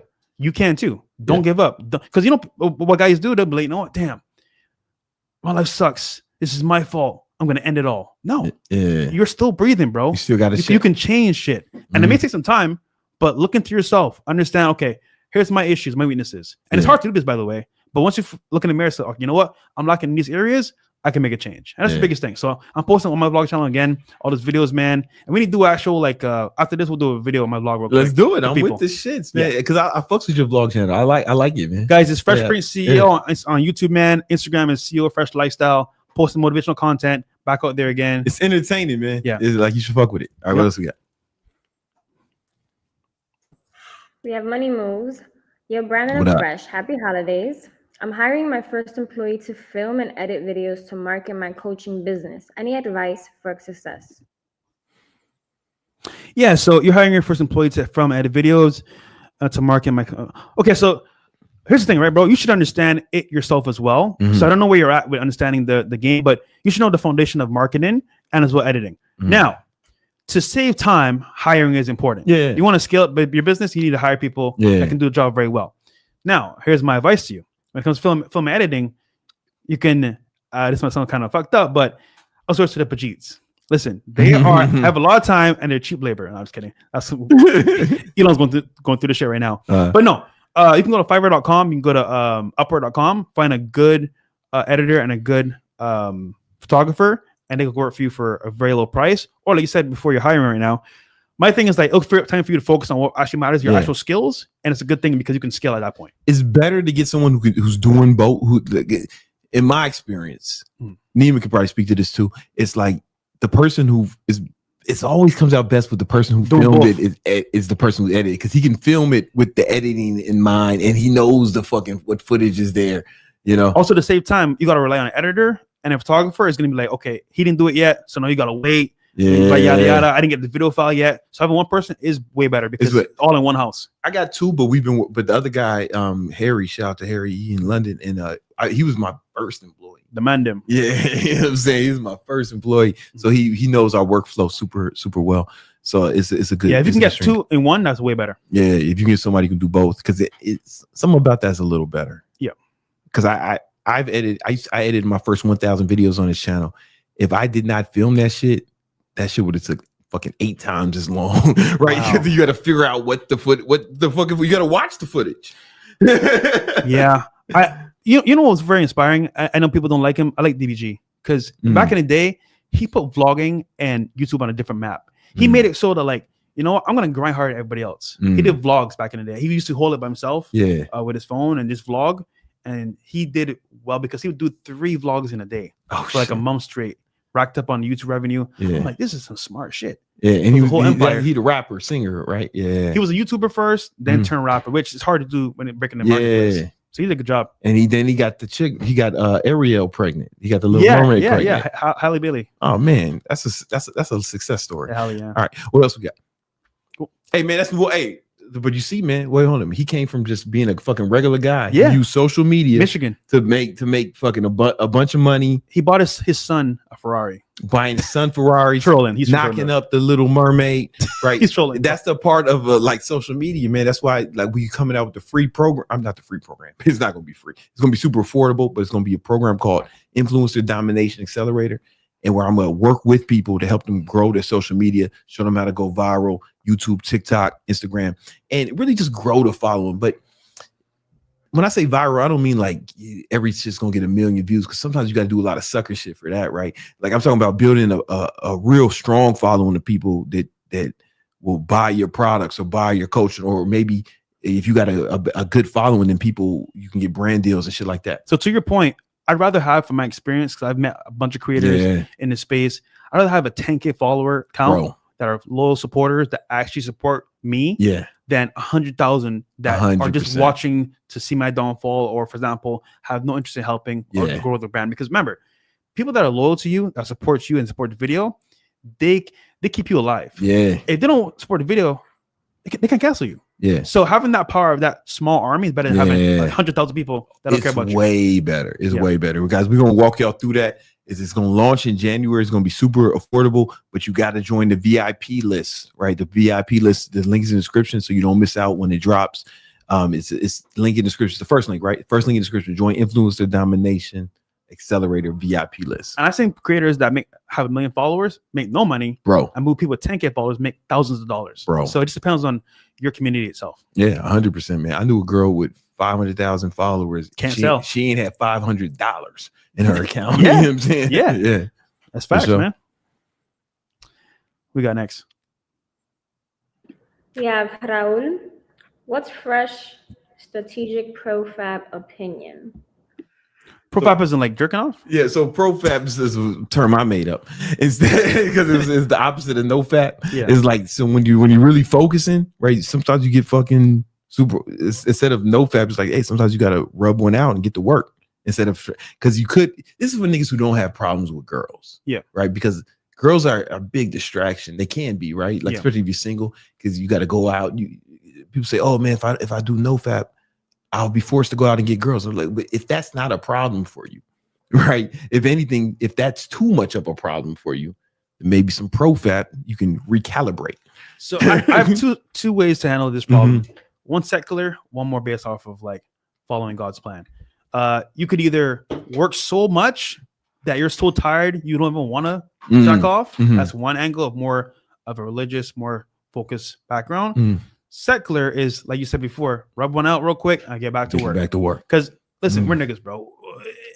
I hate to say this, but like, bro, we're gonna want to bust a nut. You can't out-discipline biology. Biology is always gonna win. That's why other people get married too, because they want to appease that angle. But getting married for that alone is not a good idea, because you got shit to worry about. So you can't out-discipline biology, man. So so now if you one of those guys who's a hermit, right, and you can't go out and you don't have energy to go outside, you're not meeting girls, and then I can see it being beneficial for you, right? Everything is circumstantial. Like there's no one size fits all solution for everyone. You know, it's everybody's different, and guys who can get girls, that can become a problem within itself. And maybe we're speaking from a position of privilege, right? If you're out here Googling no fap, maybe this ain't for you. Maybe you probably sound like the guy who needs no fap, right? You know what I'm saying? But if too many women is a distraction, or spending too much time on, because I know one of my biggest regrets of younger, if I can go back and do it again, I spend way less time on women, more time on. You know, it's funny. I did this like random survey with guys that are successful, and you know what's the main thing they say about their success? What?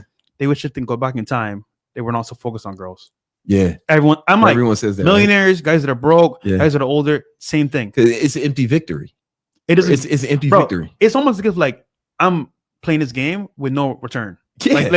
Like okay, it's fun. Don't get me wrong, it's exciting, it's fun, but it's like, what's my reward after this? Is you chasing dopamine instead of chasing victory. That's what you're doing. Yeah. Unless you're looking for a wife and starting a family, that's different. But that's a different mission. That's not what we're talking about. If you're looking for a wife, then go find you a wife, right? I think you could, if you want, you could experience it and understand how it works, so you can have a foundation, or just focus, man. Yeah, just focus, man. But it's gonna be hard to just focus though. It's gonna be. Listen, if you trying to abstain from like chasing too many women and you're doing no fap, you're gonna go insane. Yeah. Right. You gotta be doing one. Yeah. One or the other. You gotta either go getting some pussy or you gotta be beating up. Keeping it real. But you can't anyone who says they do neither is a liar. Yeah. Because you can't out-discipline biology. Yeah. All right. Let's Look at their search history. I'll tell you everything. What else we got? Jam Easy, fresh. Any tips on lasting longer? I need help ASAP. Oh God, bro. Question: are you black, bro? That's one thing. No, I'm just kidding. Bro, you know what's crazy? There's a technique you can use called the Pro Fap technique, where you actually, before you go on that date, nigga, you pull one out real quick. Yeah. Pop up a vessel, and then you go on that date. Because guess what? Now you're not as thirsty because you just popped one out. I like that. That's some advanced shit. It works. Listen, I'm not saying you should do it. I'm just saying you could do it if you want to. That makes a lot of sense. That would work, right? Now, here's another one. This has saved me from some potential embarrassing situations in my youth. All right. You know what I'm saying? You gotta control your breathing. Right. No, I'll tell you, right. So first thing you gotta do, you gotta make a straight face. Right. You can't bust with a straight face. I swear to God. I'm talking about if you make a straight face. Right, because you know when you straight. Now you can't be missionary, right? Because then you look like a serial killer, right? You're gonna unless you are Magneto. Do not be looking her in the eye when you're doing this shit, right? You know what I'm saying? So you want to have, yeah. So you want to have her from the back, or you want to like, if you're a missionary, you put your hands to the side. All right, straight face, and then you take deep breaths. Slow exhales, and the feeling that you're about to bust, it'll go away. You got to make a straight face. That's a big part of it. Look, this is some advanced shit. This is what you do, though, right? I was kidding about the first part. This is what you actually do to make it last longer, right? When you're about to bust, nigga, you know what you do? You pull it out, finger. hold on. Make her come, and then go back in. I'm telling you, bro. You keep doing that, she's like, oh my God, you could last forever. That's technique. But again, it's just like before you bust, just legit pull out, bro. Finger. She's gonna still feel good, and then be like, round 2, let's go. You last longer. Hey, you didn't hear it from me, man. Hey, man, listen, you're not gonna get this kind of information from these other podcasts. Facts, bro. Right, where are you gonna get this? This is the real shit, you man. Don't get this from Grand. This is the real shit. Iced Coffee Hour ain't giving you this. They ain't getting no hoes. Yeah, no, don't get no hoes. This is an Iced Coffee Hour. Come on, man. This is the real shit. This shit people need to hear. Victory talk. You want to win in bed? You only get this on Victory and Talk. Success? You're not going to get this on the Breakfast Club. Facts. You know what I'm saying? You can get breakfast. Yeah, that's it. They gonna talk about celebrity news, man. This is the real shit. The real news. Yeah, man. You don't get this on the Huberman podcast. No. It's the real shit right here. How to sleep properly? Fuck that shit. Come on, man. I want to get some hoes. Lewis Howes ain't gonna tell you about this. Yeah. Come on now. Real shit. Last one. We have Marquez. Did you buy the blacked out Cullinan? No, leased it. Still have it today. Honestly, it's the car I like the least. I don't like it at all, man. I actually want to sell it because he keeps trying to sell it to me. Yeah, because I don't use it. Yeah, it's there, and like I like G-Wagon way more. Why? You know what it is, bro? It covers every factor. It sounds good. It's high up. The seats hug you when you turn. It's a cool car to drive around, and like it's just an all around good car for daily. You know? Yeah. Luxury daily. It's good. That makes a lot of sense, man. We was gonna do a tier list of cars, but we got to come back at some point and do that, man. Time is cracking. Listen. Where should they find out more about you, man? You got a YouTube page, or are you ever on YouTube? Yeah, so I'm mainly doing the podcast. You guys know Fresh and Fit. Yeah. On YouTube and Rumble. We film Monday, Wednesday, Friday every single week. We don't miss a heartbeat. Come on. 7 days a week, by the way. That's why I did Tuesday and Thursday. I'm trying to compete with the homies. It's all man. love, brother. Yeah. And then for me personally, I'm on YouTube, FreshPrince CEO, posting vlogs. Guys, life hacks, it's important to understand so you avoid making mistakes and you can avoid the learning curve as much as possible. That's how you win faster and bigger. Also, we have a membership called Castle Club and CLY Network, my personal babies. You can come in there, get the sauce, because on YouTube and Rumble, I do keep it real to some level, but I can go in detail because it's not out there like that for everybody. I can tell you what I actually did, why I did it, versus just saying, do this. You get what I'm saying? He was just talking about the pull-out finger method. live on YouTube. If that's what Bro, what kind of game he's giving out, I got some publicly. damn. Imagine what's behind the paywall, bro. If he's giving out them gems, the homies know, right? So we got that for you guys. We got stocks, we got crypto, we got dating, networking, fitness with Myron, and as well, life itself advice for credit scores and success. Listen, guys, man. I've been working on myself. You should too. And if you're worried about working on yourself, just understand the guy next to you that's doing better than you because he puts it in and he tries. Yep. You're not trying right now. That's what you're feeling. So if you want victory, talk the talk and walk the walk. Come on, man. Let's go, man. Victory talk. Thank you so much, brother. Let's get it, brother. All right, y'all. This has been another episode of Victory Talk Podcast. We do this every Tuesday and Thursday at 7 p.m. Eastern Standard Time. See you on Tuesday.